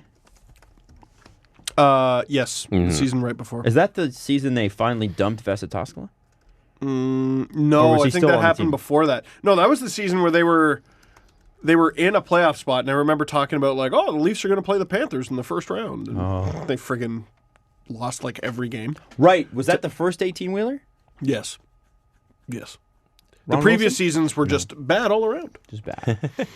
I'm kind of shocked that it's happened this often. I know. Like, you'd think it'd be such a rare thing, but I'm going to quite a say, few times. wasn't Cal O'Reilly Ryan O'Reilly's? Damn it. Yes, that is Ryan O'Reilly's So brother. I'm going to say 2012, the O'Reillys. That's All a right. good one. That's one guess. I think he might have played before that, though. 2007. Didn't the Kostitsins play for the same team when they joined the league? Now I'm trying No, to... one was Montreal and one was Nashville. Not when they started. I think they were both Habs. Were they? I think so. Wasn't the whole Grabo beef was they were both Habs and Grabovski was also a Hab and they were all Belarusian guys who hated each other. Did they hate each other? Is that why? Oh, yeah. Really? Well, at the end of it, they all hated each other. Damn it. Dude, I don't know. Yeah, man, I got no idea. You guys Okay, got any more and then I'll guesses? say the Hunters and the Sutters in the 80s. Hunters and Sutters, okay. Sure. Sure. All right, so you guys got none of them. Sorry. 1987, Pierre Turgeon scores against Sylvian Turgeon. Against the Okay. Leafs, too, wasn't it? Sylvian... No, it was the Sabres and the Hartford Whalers. Okay, Sylvian Turgeon was a Leaf for a long time and was a pretty good defenseman, too. 1988, Kevin Miller scores against Kelly Miller. That's Rangers versus Washington. Okay. Boo, have a funnier name. 2007, Colin Stewart of the Atlanta Thrashers scores against Mark Stewart of the Boston Bruins. S-T-A-U-R-T? S-T-U-A-R-T. Sorry, yeah. Yeah. Okay, that's... Colin I didn't Stewart. even know they were brothers. Okay. Mark Stewart, yeah, brothers. And 2012, Marcus Foligno of the Ow! Buffalo Sabres scores against Nick Foligno of the Ottawa Senators. And then 2019, yesterday, Jack Hughes. Nick Foligno was an Ottawa Senator? Yeah. Apparently, yeah. Damn, they started. should have held on to him. What the hell were they thinking? Can't remember the trade. Didn't work out so good. Ooh, that's rough. Hey, Jason Zucker made a comment after one of the Wild games last week. And it was a And big deal. They talked about it was after it wasn't the Leaf game, but they had a players only meeting after one of the games, and he said, "I think the meeting's just I think more than a meeting is just going to jumpstart us." To be honest with you, It was the loss in Montreal. there it is. So this is the part that really made headlines. Bruce has got to be better. We've got to be better. Everybody's got to be better. That's it. So Jason Zucker then apologizes later on, and apparently the next day went right in and talked to Bruce Boudreau and said, "Listen, I'm sorry. I didn't mean to name you. It's just like we all need to be better." And apparently nobody really in the organization got that upset about it because they're probably right. Well, yes. However, my question is, with this story, is it possible for the Wild to be better? Because he goes on to say, there's no reason for me to use Bruce Boudreau's name in the quote in any way. That's completely on me. My intention was to state that everybody needs to be better and needs to put more weight, and 99.9% of that is on the players, and that's true. Yes, like, I understand. He was just going through everybody. Sure. Literally everybody. But using a coach's name in that context never happens. Try to think of the last time. Yeah. I can't. But he apologized. He did. To me, that's not the issue. The issue for me is there talent there to do it? And I don't know that there is. There's goaltending there to do it. Which is a great start. And the NHL is goofy enough that I think a team that is not as talented but is feeling good can make a bit of noise. The Minnesota Wild aren't feeling good. I hear the locker room's not so fun. And it's a lot more than they're just not very good. And it's a lot more than... Yeah. It's... They gotta... I maybe say this too often. Like, oh yeah, the Pittsburgh Penguins need to blow it up. They obviously don't need to blow it up, and I'm not talking about like trade Sidney Crosby or completely sell off. With Minnesota Wild, that is what I'm saying. 7 players, Blow it up. 30 plus, with 2 or more years on their contracts. Who are the 7 players? Are they any good? Like that's okay if the players are good. Stahl, Spurgeon's 29. That contract doesn't kick in until he's 30, though. I don't know. Parise, Koivu. No, he's Parise, Stahl. I didn't even notice Stahl against the Leafs. That guy's a Leaf killer. Dubnyk, Brad Hunt. Their leading scorer. Yeah. Jeez. And then by the end of it, Spurgeon will be 30 by the end of the year. He's 29. Gabriel Dumont he's 29. There you go. Not fun. Like, the Spurgeon deal is really attractive. If you look at a team like the Leafs. Oh, dude, you better send a blue and white vulture to pick at that carcass. Yeah. And not to mention Matt Zuccarello. So, yeah. And Greg Paterin, who's 29. Yeah, but they're both on IR. Yeah, and a guy that they've tried to get back multiple times. No, I interestingly, like you, and I'm not saying the Leafs, but a team like the Leafs would look at a Jared Spurgeon contract. You need a right-handed shot defenseman to complete your lineup. Dumba? Please, Dumba. Yeah, of course. But the contract Spurgeon signed is pretty attractive, at least for the first 3-4 years. At $7 million, it's not bad. But I'm just saying what Minnesota could do with those names that you mentioned.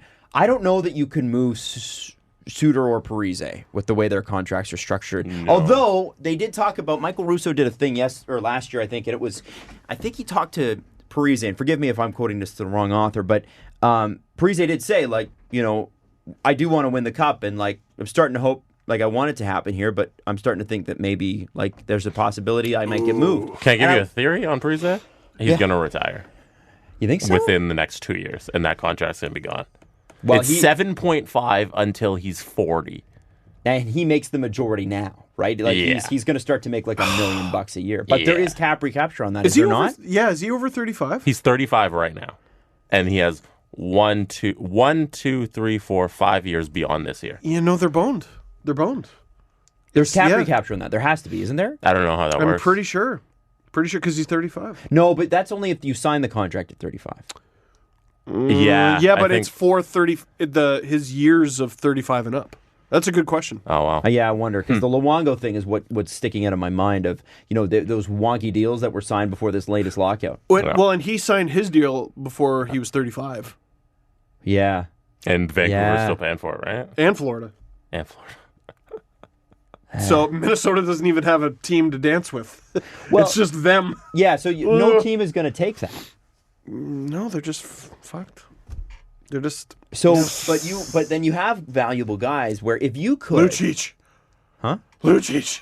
What about Parise for Lucic. Be kind of cool to see. Oh my god. I would love to see Minnesota has the assets there, and Bill Guerin, I guess the people Elliot Friedman said last night, people are calling. Yeah. Bill Guerin's not going to make an emotional move. But I think that maybe with the assets that you have, you build around Dumba, and you start to offload the vet guys. And yeah, you're boned on the Parise Suter thing. It is what it is. You've got what you've got. There's nothing that Bill Guerin can do about that. However, there are guys on that team that have pretty significant value. Oh yeah. Like imagine that's what I'm saying. Imagine the team doesn't take off. Imagine that you give the Flames an opportunity to get a guy like Devin Dubnyk.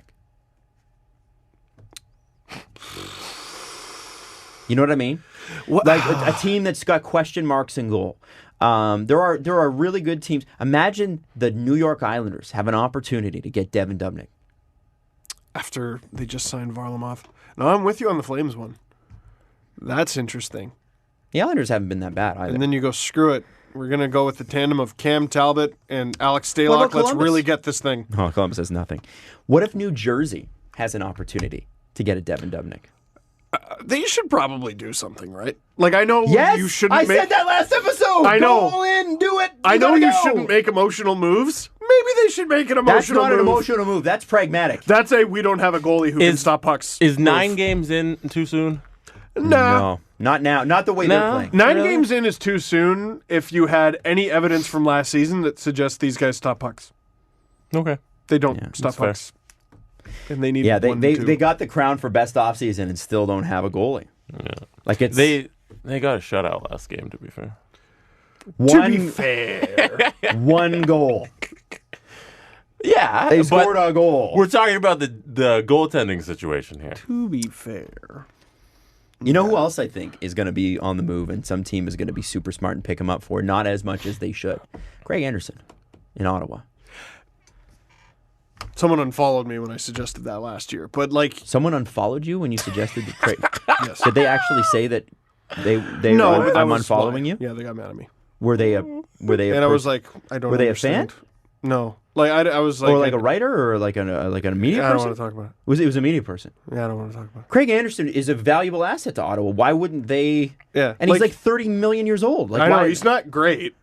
No, but he's good. Well, He's good. He's there. Like, he's an option. I'd be curious to see what Craig Anderson, who for a long period of time was the king of pulling a rabbit out of his hat. Like, and just coming up with like a 50 save frigging. There was a game, well, this was years and years ago, but I still remember him with the Avalanche, a team that had no business beating the Sharks, and he stands on his head for like 50 saves. That was a long time ago, but he still will do that every now and then. I'd be curious to see what. And what did you say? 500-year-old Craig Anderson like 38. looks He's behind 38. like a good team. There's no He reason. just makes a lot of money. That's the problem. There's no reason to keep him on your roster. This He's not signed beyond this year. Probably won't play beyond next year. Maybe for the even Sens, this you year. mean? For the Sens, yeah. If somebody wants to give you something for Craig Anderson, you say screw it. and if Sure. you're- And you if you're trade the- him away. If you're the Flames, you give them Mike Smith and whatever the good draft picks or No. player. Smith is on the Oilers now. Yeah. Oh, right, not Mike You mean Smith. Talbot?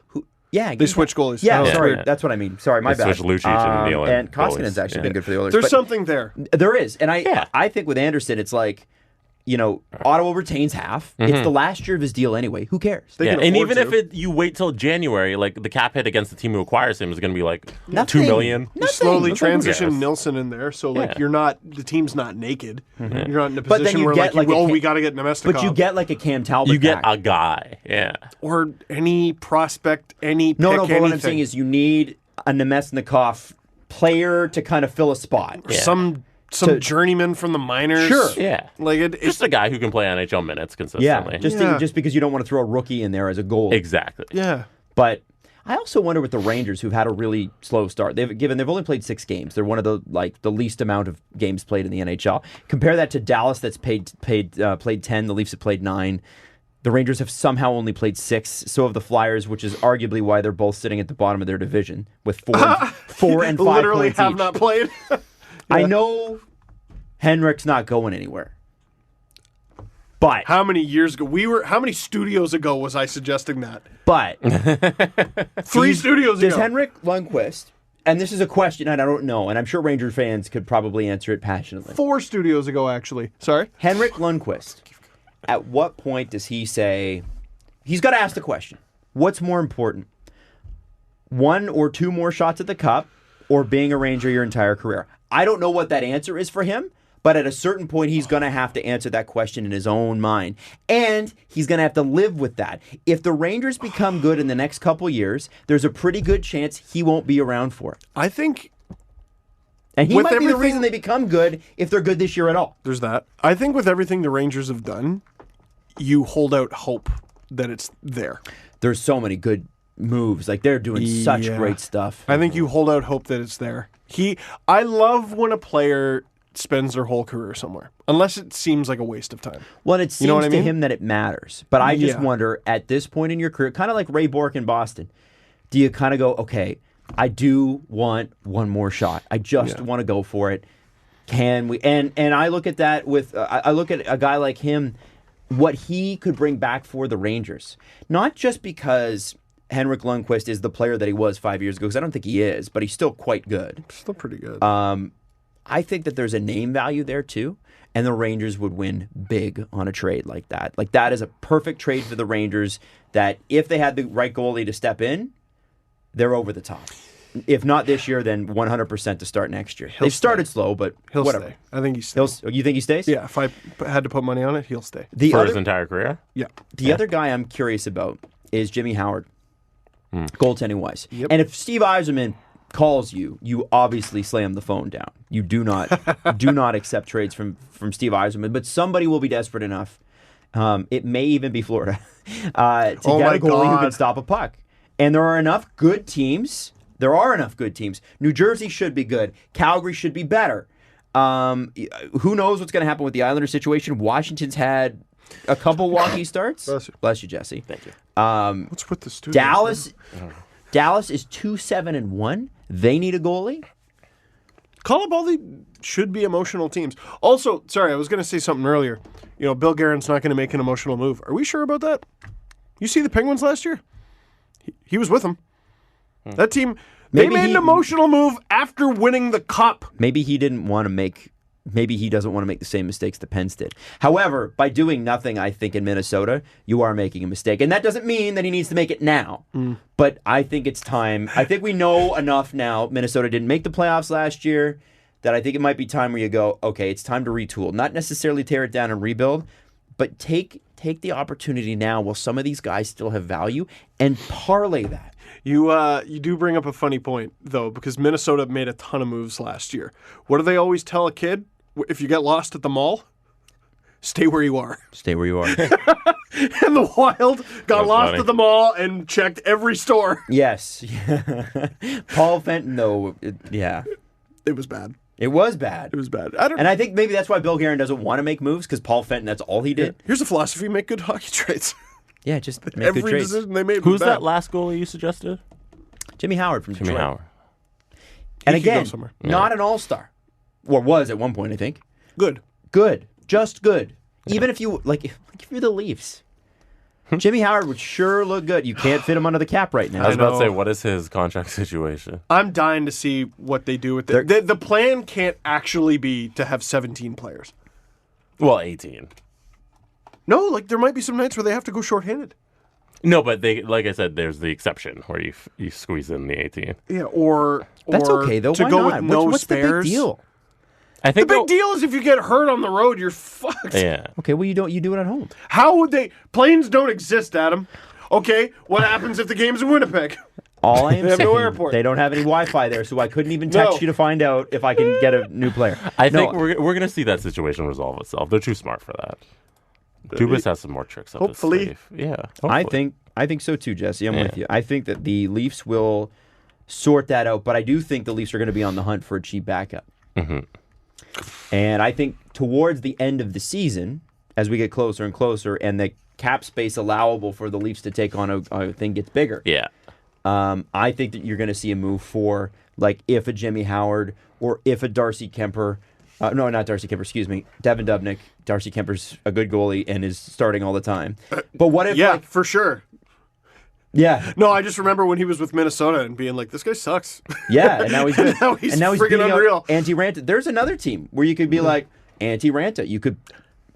The Jimmy Howard situation is interesting because they also have Bernier, who could just step in and be their, hey, we're trying to lose games anyways kind of guy. Yes. So Yes, absolutely. Jimmy He has Howard's experience definitely doing that. expendable. Mm-hmm. And at $4 million, you'd probably want them to retain unless it's yeah. late in the season where you're only paying. Oh, Jimmy Howard? Yeah. Oh, that contract was signed with the intent of trading him. Yeah. In my opinion. A million years... Wasn't it signed a million years ago, too? Or was No, that- we all thought he was going to get traded last deadline, and then he Yeah. didn't and signed an extension. Yeah, the 1 year. So, here's the thing with Howard. As Detroit's gotten worse, obviously his numbers have too. Well, yeah. But as recently as 16-17, which is eons ago now, he had a .927 save percentage. Again, But he was even last season as a 909. He had a .910 the season before. Right now it's .898. He's a bit of a mystery box like Craig Anderson, where you go, okay, here's a once good goalie that is both degrading with time, regressing with time, but also plays for like a continually getting shitty team. Yeah. Yes. And he could be. This is a guy that's been there. He went to the Stanley Cup Finals. Like he played. Was he the goalie? Nah. 09-10, wasn't it? No, that's Chicago. 08-09? No, was Howard? 08-09 he wasn't. But 09-10 he still played 12 games in the playoffs. He's been a good goalie. Yes. And he's gone deep. There's one season, 12-13, where he played 14 games in the playoffs. That's deeper than the Leafs. That's more games than the Leafs have played in the playoffs in the last 2 years. If you're a playoff team, you have a starter. Yeah. You know what I mean? So can you be a backup and give me 9-10? Mm-hmm. Can you come in and give me a chance to win games where my backup needs to play? That's all you need to do. Yeah. So I wonder, there are going to be teams looking for starters. That's a cheap option, although Yzerman probably wouldn't make it easy. Has the ship sailed on Michael Hutchison? That would seem to be the This consensus. week will be interesting. Yes. The ship Okay. either docks or sails this week. We're throwing down the anchor, or He plays it's 2 coming games. out. We're going to know. And they're tough games. It's not like Jonas Enroth where we were like, who's the backup again? Like, I forgot. Yeah. Hutch is going to get a chance to be in 6 games this month. Yeah.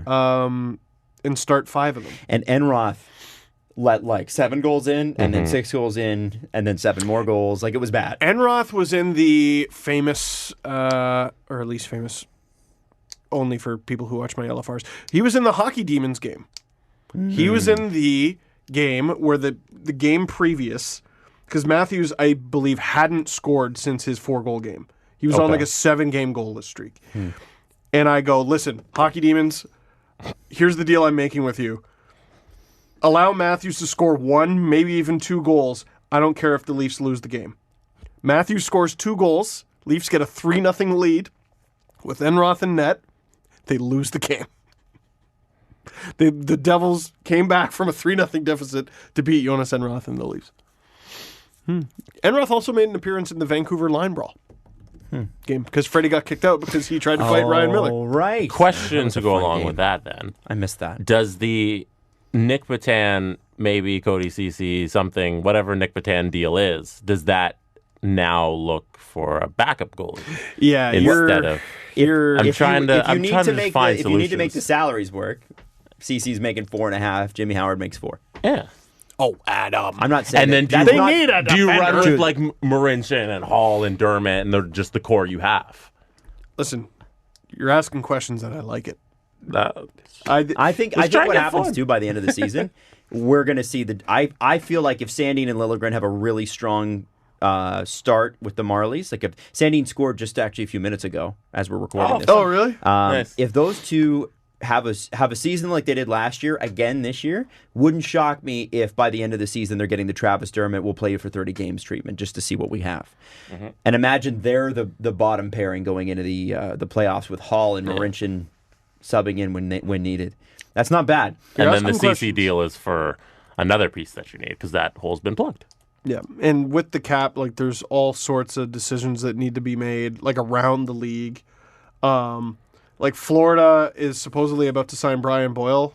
And They did. They did? confirmed, yeah. Okay, and part of me is like, was that the plan all along? Like, hey, we want to sign you, but we're going to sign you in October. Yeah, give us it's easier. Give us a couple weeks. Yeah. Yeah, I don't know. That's interesting. I think there is. I think the value in Cody Ceci, by the way, is the fact that his contract ends. You send him to a team that's clearly in the rebuild stage, and it's a salary thing. It's Cody Ceci, but Cody Ceci's not the piece. He's just salary to make the salaries work. Can I? What is a bigger priority for the team? The Leafs? To get a player who is not named Cody Ceci, or to get a backup? They need a backup. Dude, I think you're right. They need a backup. There you go. I look at Boston and what they did last year. It was brilliant. It was. It was brilliant. And they were able to afford paying their backup was $2.5 million. but Tuukka Rask was fresh as a daisy when the playoffs came. And if he were to go down during that playoff run, they had a shot. Halak's not terrible. Well, you said it earlier. You said, what's the difference between Hall and Ceci? Truly. What is the actual difference? I don't think it's much. So if it's not, and it really doesn't negatively affect the team, and Travis Dermott's coming back anyway, boy, it sure makes a lot of sense to pull somebody off. I wouldn't even be... The Leafs in Ottawa make a surprising amount of trades. They're not giving Ceci back. Well, what if it's Ceci? It wouldn't be Ceci That's plus, ridiculous. but I would Anderson. shit myself.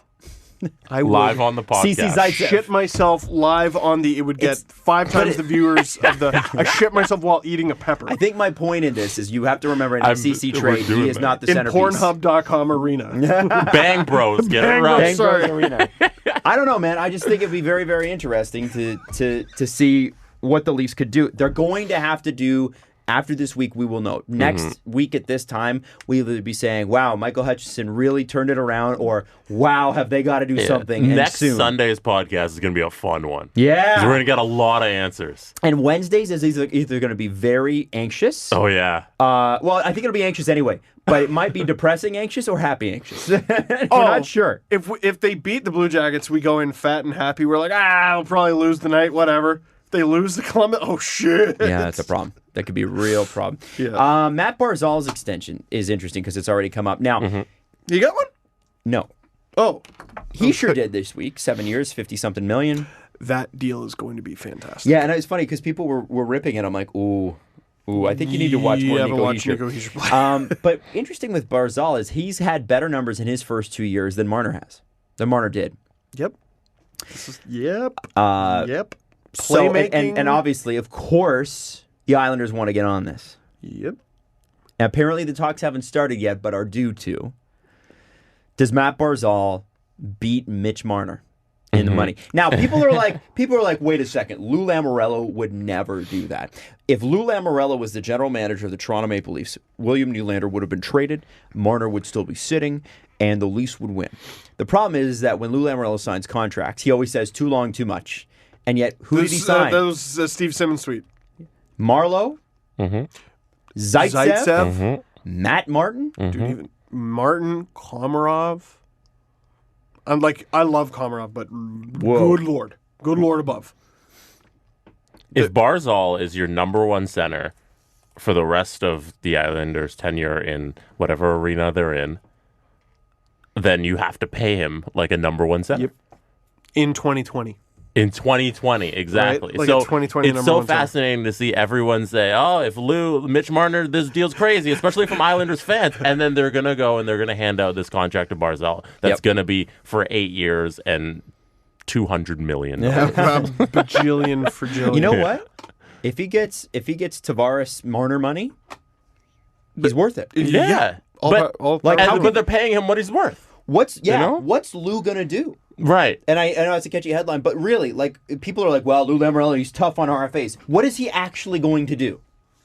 What leverage do the Islanders really have in the Barzal situation? I want to say see no, them. but old. I want to see them try and pay him $6 million. They're that's like, where they'll start. Marner. If Lou was there, Marner would make him $5.5, and he'd be signed forever. It's like, okay, let's see what happens with Barzal, because he's gonna get his money that he deserves. And if he signs for less, that's on him. Yeah. Yep. Matt Barzal, if you're listening, you're worth it. Go for it. Oh, are we doing this You're now? worth it. No, Are we gonna Brad Marchand tweeting about Marner making $12 million? Well, Is that us? dude? Look what we've become. No, but in all honesty, he is. He is worth it. And they don't have really a leg to stand on. So don't sign Matt Barzal. How's that going to work out for you? Right. It's gonna go poorly, He's going to go poorly, and Islander fans will lose their fucking minds. as they should. Yes. So in his particular case, I get it with Nylander. Nylander was the fourth best player on the team. Barzal's the best player on the team and is the best player they're going to have going forward. There is no negotiation. It's what do you want? Exactly. RFA or not, what the hell do you want?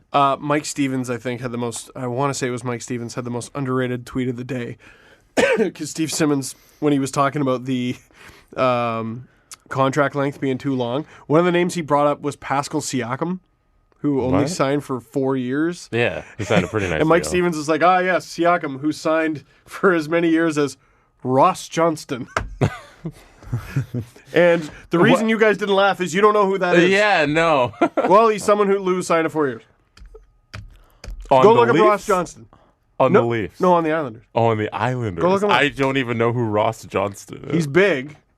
That's what I know about Ross Johnston. But would Mark Hunter be a great GM? That's the real question. Yeah. So great that he's currently back in junior like I said he would be. And dude, like, pursue happiness. That's where he's happy. No, I'm just saying, because Steve Simmons is literally Oh. the guy. I think actually it was Jeff Fayette that tweeted me about something, and he was saying that, like, of all the articles written about, and forgive me, Jeff, for this, because I don't remember exactly what you said, but it was something like of all the articles favorably talking about him as a potential GM, like 80% of them came from Steve Steve Simmons. Simmons. Because he'll talk. They're obviously friends. Yeah, Jeff doesn't miss much. Ross Johnston, by the way, making $1 million for the next 3 years. And he is 25 from Charlottetown, PEI. What does he do? Oh, that's He why I shoots- remember him. He shoots left wing. He's undrafted. Hey. 6'5", 235. Big boy. Big guy. Big.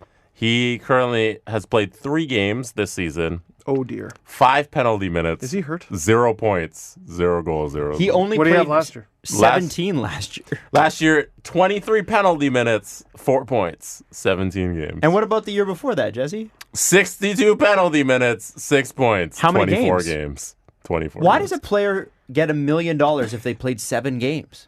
For the Bridgeport Sound Tigers in 17-18 in the AHL, 38 games, 113 penalty minutes.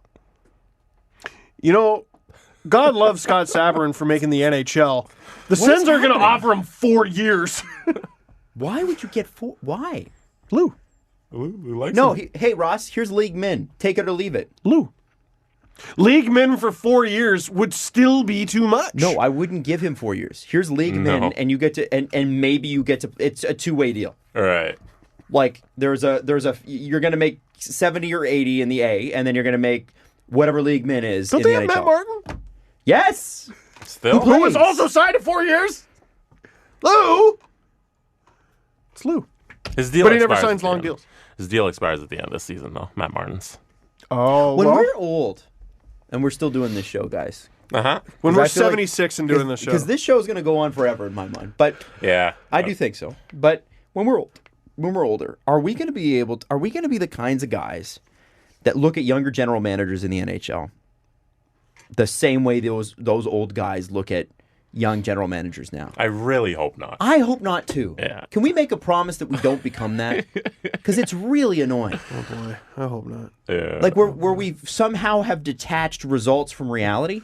Dubas would be better if he wasn't on his phone all the time. I hope once we get to that point, we're retired. Oh, I plan on being retired. If I get to that point, I should be retired. Right. But Steve's not retired. Steve Simmons is not retirement age. Steve That's Simmons true. is in, like, what is he, mid-40s? Yeah. Whatever he is, no, it he's doesn't older than matter. that. He's not retirement age. Okay. And so like and it's not just him. It's like there's a whole bunch of guys. While we're still working, while we're in our 40s and 50s and 60s, and we're still doing this show, whatever platform it's on, if platforms even exist, It's on the moon. it's on the Projected moon. on the moon. Yes, it's it's on the projector on the moon. You couldn't yes. fit Steve and On I's Netflix faces on 3. the moon. Yeah, maybe. Our heads are far too big to be projected. There's a lot on of the moon craters together. there. Yeah, You could fit in one of them. Work for my acne scars. On Sportsnet Space. Space Hey, Net. TSN 1050 space. Oh. Get it right. And we're Yeah. still making passive aggressive comments about the 2 largest telecom companies in the universe now. Yes. That's right. They've We taken over the discovered, world. turns out, we are the only ones. Take that, atheists. Take that. We find out we're the only one. Take that. My elementary school music teacher was right. I did not expect the podcast to go there. I'm just talking shit. I think Take that, atheist. take that, atheists.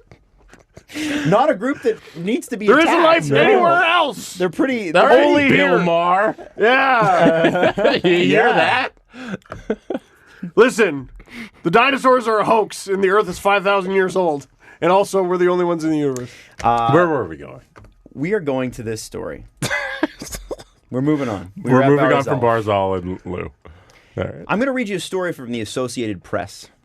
I'm not going to listen. You're not? No, I'll listen. It was tweeted out this week. I don't know how anyone found it, but it is from March 14th, 1996. March 14th, 1996. 2 8-year-old days after my 8th birthday. 8-year-old Steve Dangle. I would have been 7. You were still 7. Jesse, how old would you have been in 96? Negative 96 would have been, 1 month. Wow, you were 96. No, what What month? Oh, March. March, I would have been, wouldn't have turned 4. I would have been 3. Okay, that's better. Yeah. I was about to 3-year-old feel Jesse. really shitty. Still 6 feet tall. Yep. Yeah. Hopefully And, not. and beautiful facial hair. For a 3-year-old. Reaching down to dunk into a Fisher-Price net. Just gently placing the ball in the nets. Snaring fly balls already. Yeah. Jesse's a great baseball player, in case you didn't know that. Anyway. This is March 14th, 1996. Remember, CFL, Professional League. Yes. Canadian Football League. The lead line is, for the second time in a year, a CFL club has drafted a dead player. Oh, I saw this. What? The Montreal Alouettes selected defensive end James Egink of Northern Illinois in the 5th round of the league's Canadian College Draft on Thursday, only to learn a few hours later that the player had died of cancer last December. Oh, my God. The Ottawa Rough Riders, this is 3 Ottawa teams ago, And not the Saskatchewan. not the Saskatchewan Rough Riders, because the Rough Riders for Saskatchewan are one word. The Ottawa Rough Riders were 2 word. Oh, my Anyway, the Ottawa God, you have a dozen team league. How do you... The Ottawa Rough Riders selected defensive end Daryl Robertson in the Las Vegas Posse Dispersal Draft, because that was the Las Vegas CFL team, by the way. The Las Vegas Posse. That Can you was the name imagine of a their team. CFL road trip between Montreal and Vegas? Yeah. So the Ottawa Rough Riders selected defensive end Daryl Robertson in the Las Vegas Posse Dispersal Draft. By the way, Vegas came in, and I think Baltimore came in as well. Baltimore won the Grey Cup. Twice in a row. Vegas Posse Dispersal Draft, April 18th. Robertson had died December 5th, 1994. So he had died almost 5 months before that in a car crash. Insane. God. Where did you find this? It was tweeted out this week. It's from the AP. And CFL spokesperson Jim Niche said the league didn't learn of Egink, the first guy who died, Egink's death until after the draft. It's an unfortunate situation, but unfortunately, neither us nor the club were aware that this had happened. Even the school wasn't aware. What? Alouette officials were informed of Egink's death after a football coach at Concordia University was looking over the team selections and noticed his name. He called the Alouettes officials, who then notified the CFL. Alouettes owner Jim Spiros said that he had called the Egink family to apologize. He said, "I'm a little upset and super embarrassed as an owner, no doubt. I'm not making excuses, but the difference between this and the Las Vegas draft is there are 560 names on this list." So yeah, the dispersal draft is when a team contracts, right? There's 60 players, but there's 560 names. The research process can be very difficult. It's not as easy as people think. I think as a league, we have to hire more people because CFL Vice President of Football Operations Ed Chalupa, is overworked and underpaid. What happened last year with the Vegas situation, that's inexcusable. If that happens again, then yes, the media should rip us up, but there were a lot more names on this list. And that's the end of the article. Goodness. That's terrible. Unbelievable. I just thought it was a crazy story. Does that That is happen a crazy story. before like the MLB draft that has 46 rounds? Like, do you call a player up and they go, hello? And you go, good. And you hang up? You're just checking to make sure they're still kicking? Oh, my God. Well, you would think if you're going to draft a guy, even in the 5th round, you probably want to have a conversation with him at something beforehand, right? Or have seen him. The 90s. Good shit. Yeah, crazy. It's crazy that was just 25 years ago, and that sort of thing went on. Man. Yeah. You know what we're starting to get is movies from the 90s and the 80s that look old and are made to look old on purpose. And I'm like, oh, I remember that. Yeah. Yeah. Oh, yeah. Let's do the press conference. Yeah. Hey, by the way, Easter Seals, we'd love you to help us out. Steve, thank you for shouting it out in the video. I'm up around like 869 because someone has a great sense of humor. I think you passed 900. Did I? Yeah, I looked it up before the show. So something wild happened last night. Did you see it? So can we talk about that? Yes. I did. I'm at 959. I think Marner scores the overtime winner. He did not. But he took the shot and bounced off Riley's leg and in. So I was feeling good. I said, listen, I'll give you a shout out in the LFR if you donate $16 or more. Mm-hmm. And a lot of people took it upon themselves to do that, and they went, no, Riley scored, and so they made it 44. Someone donated $69.69. Someone donated $100. Here, let me look it up. One of the most recent donations I need to find. Yeah, the second most recent donation. Ryan Birch likes Jesse Blake more. He gave you $100. Nice. He gave Adam $69.69. Nice, thanks, buddy. And he gave me $250, so he likes me the most. There you go. That's probably fair. No, where is it? Yes, Nick Gould, who had already previously donated $2,000 to me, donated $1,542.17 to bring me to exactly $30,000. Wow. And that's just me. Wow. Rachel's Raiders are sitting at, we're just shy of $36,000. We're at $35,912.52. Our goal is $50,000. We are 72% of the way there. That's amazing. So hot diggity damn. Are you going to put the link in the description? I can definitely do that. Do yours so that you have an unfair advantage. I'm definitely going to need some help because my number is a little ambitious. I did start late. 69. Can we get a push on? Can I? Yeah, steal the stage? I need a bit of a push. I'll throw your link in the bio. In the description. Need a bit of a push. Let's get Adam to triple nice. We need triple nice. That's what they should call our line too. The triple nice line. I don't think anyone who's ever seen us play would call us that. That's true. Probably not. Yeah. Probably not. What do we have for the press conference, Jesse? We're good. We are good? 2 hours in. Let me just quickly mention something. Yes. We talked about it on Virgin Radio on Friday. You can see the video up on the thing. But just one thing quickly. If you don't do this, please check your credit card statements every month. This sounds ridiculous, but there's a reason behind this. So my mom obviously is a notable person in Canada, and she, along with Wayne Gretzky, Mike Holmes from the Make It Right renovation shows, and several others. Ron McLean was involved. Were involved in a scam last year, and it was a company out of San Diego called Ads Inc., and they were sort of the shadowy company that essentially would buy a bunch of ads on Facebook because Facebook, quite frankly, does not give a shit who they accept money from. Not at all. And if you saw Mark Zuckerberg's stuff from Friday, he believes politicians should absolutely be allowed to lie on Facebook. Yeah.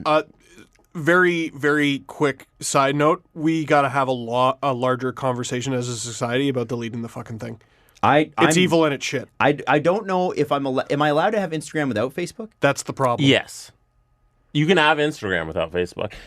I think like a business account. My swipe up. I think that would be taken away. You'll have trouble if you're a business and you wanna. So that's my issue. Yeah, since you guys are media, look, we're all media people. We'll have trouble with that. Yeah, but as regular people, you can get rid of Facebook. Yeah, yes. We really need to look at abandoning Facebook and, by extension, Instagram. Seriously. And we'll talk about a little bit more of that in a second. But what happened was that you would see these ads come up, and let's say it's Wayne Gretzky. And you'd see Wayne Gretzky's face, and it's obviously a picture that's like tabloidy. So it's him going...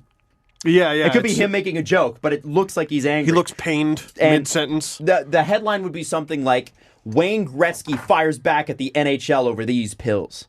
And it would be Wayne Gretzky endorsing ED pills, like erectile dysfunction pills. Wonderful. They did it with Mike Holmes as well. And with my mom, they kept saying that she was retiring. So they would say, Marilyn Dennis retiring, what's she going to do now? What was the picture? Well, I'll get to that too. Sure. So my mother is by broadcasting standards old.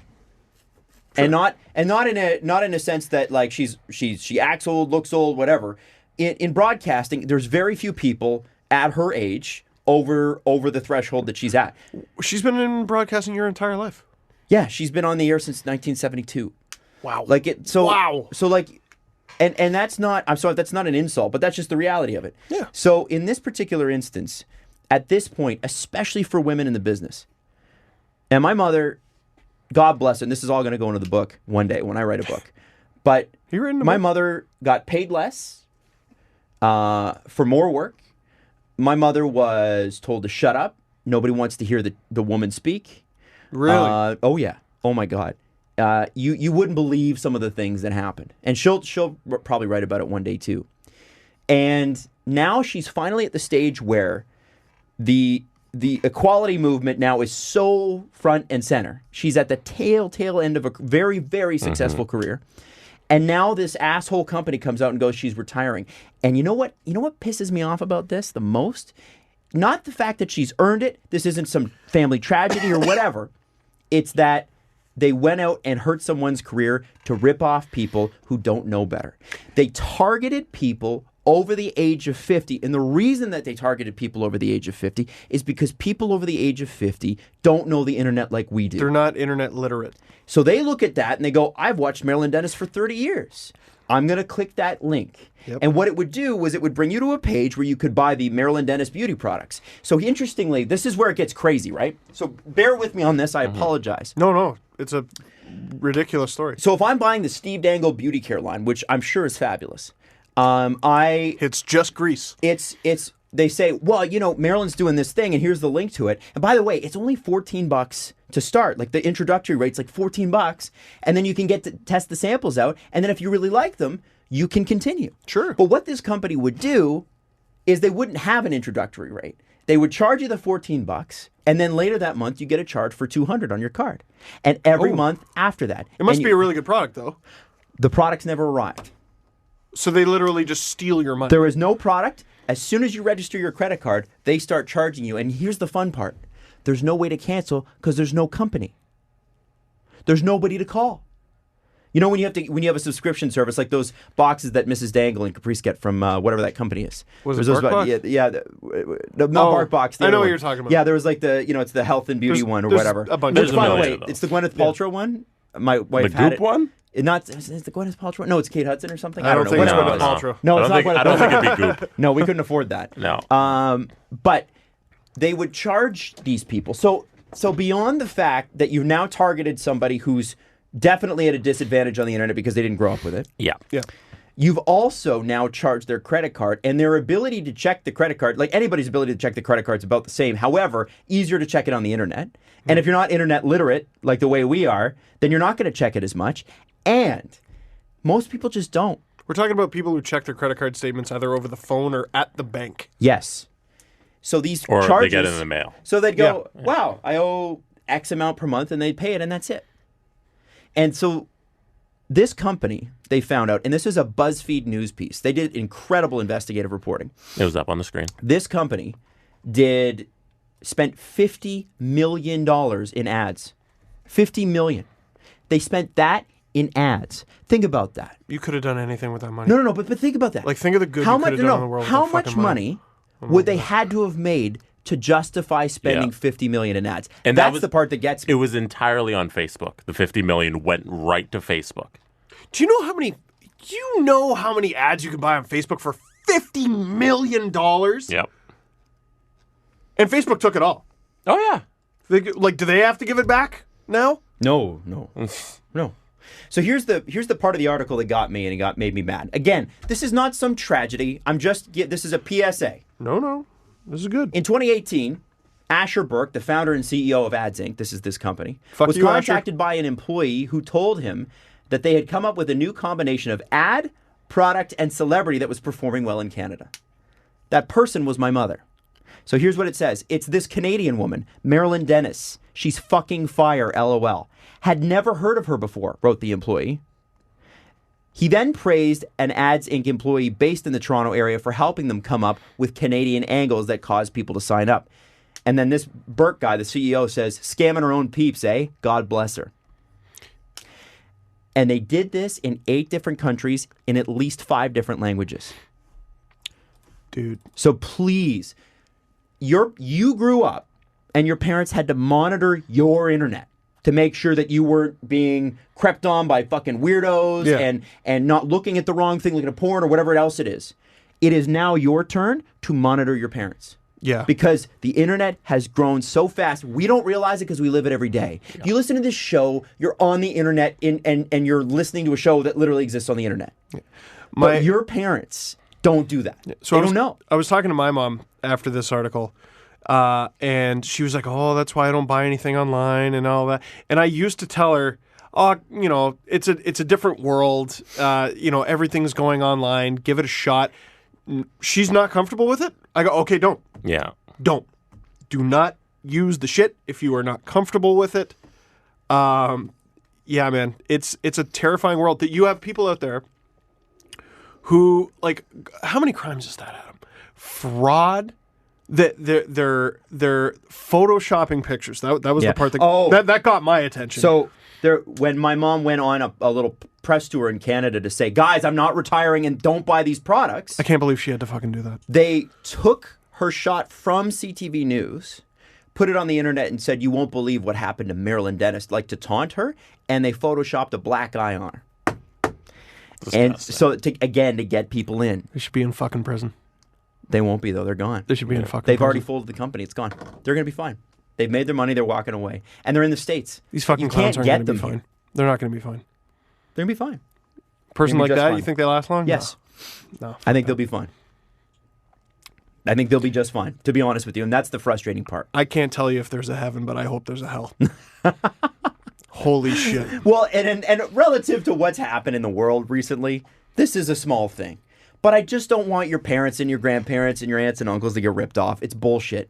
And people in the hallways here where we work used to come up to my mom and go, what the hell? Like my mom ordered your beauty products, and these are grown-ass people. These are boomers whose parents had ordered them. And she'd say, didn't you hear? Didn't you see? She's like, I've been on... Do you not listen to my radio show, my television show, whatever, all the other shows I went on? You missed that, and people still missed it. Yeah. Because you can't hit everyone in a television thing. Yeah. So there are people out there that still believe she's retiring. There are people out there that still believe those beauty products are coming, or that Mike Holmes or Wayne Gretzky's ED pills are coming. And it's unfortunate, but you gotta watch that shit, and it's gonna be more and more prevalent because it was so damn easy. Like I said, they spent $50 million, which means if you spend, let's say your marketing budget for this company is 10%, that means you've made $500 million. Right.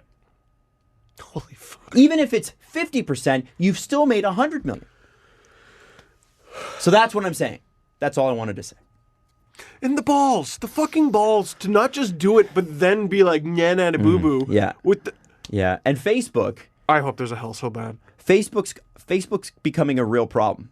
And I'm all for freedom of speech. I'm all for but I don't think Facebook stands for that. And no. And I don't believe that Facebook has a duty based on how big they are to society to do what's best. And they don't care. That site's long gone.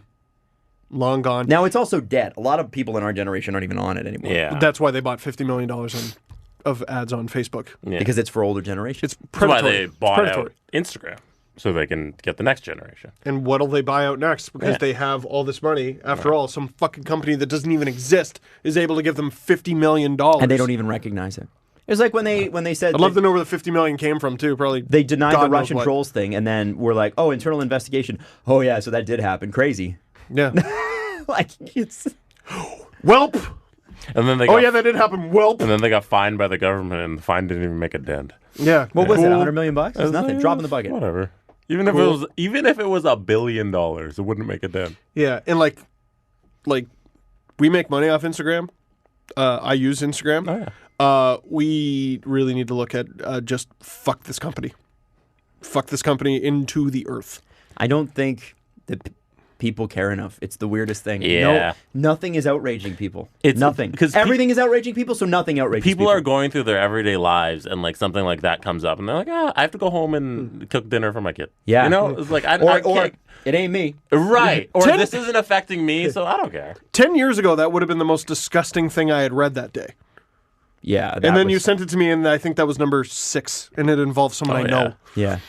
You know? Yeah. Like you keep scrolling, and there's something else. Oh, yeah. Fuck. So anyway, just a heads up. Monitor your parents. Have the conversation with them. It's a bit weird, and they probably won't always love the fact that you're lecturing them on this shit. But honestly, it's worth it.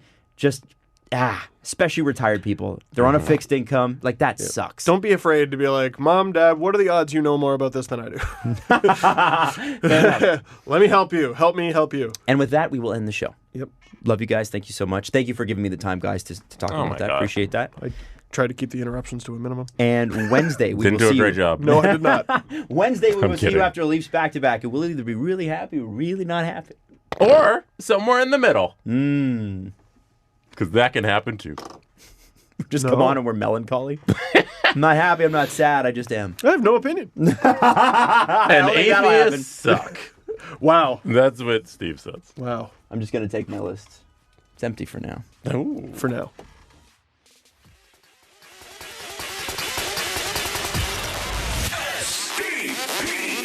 The Steve Dangle Podcast. Follow the guys on Twitter at Steve_Dangle, at AdamWYLDE, and at Jesse Blake. Brought to you by Panago Pizza. Order at panago.com and stuff your face with deliciousness. Connection complete.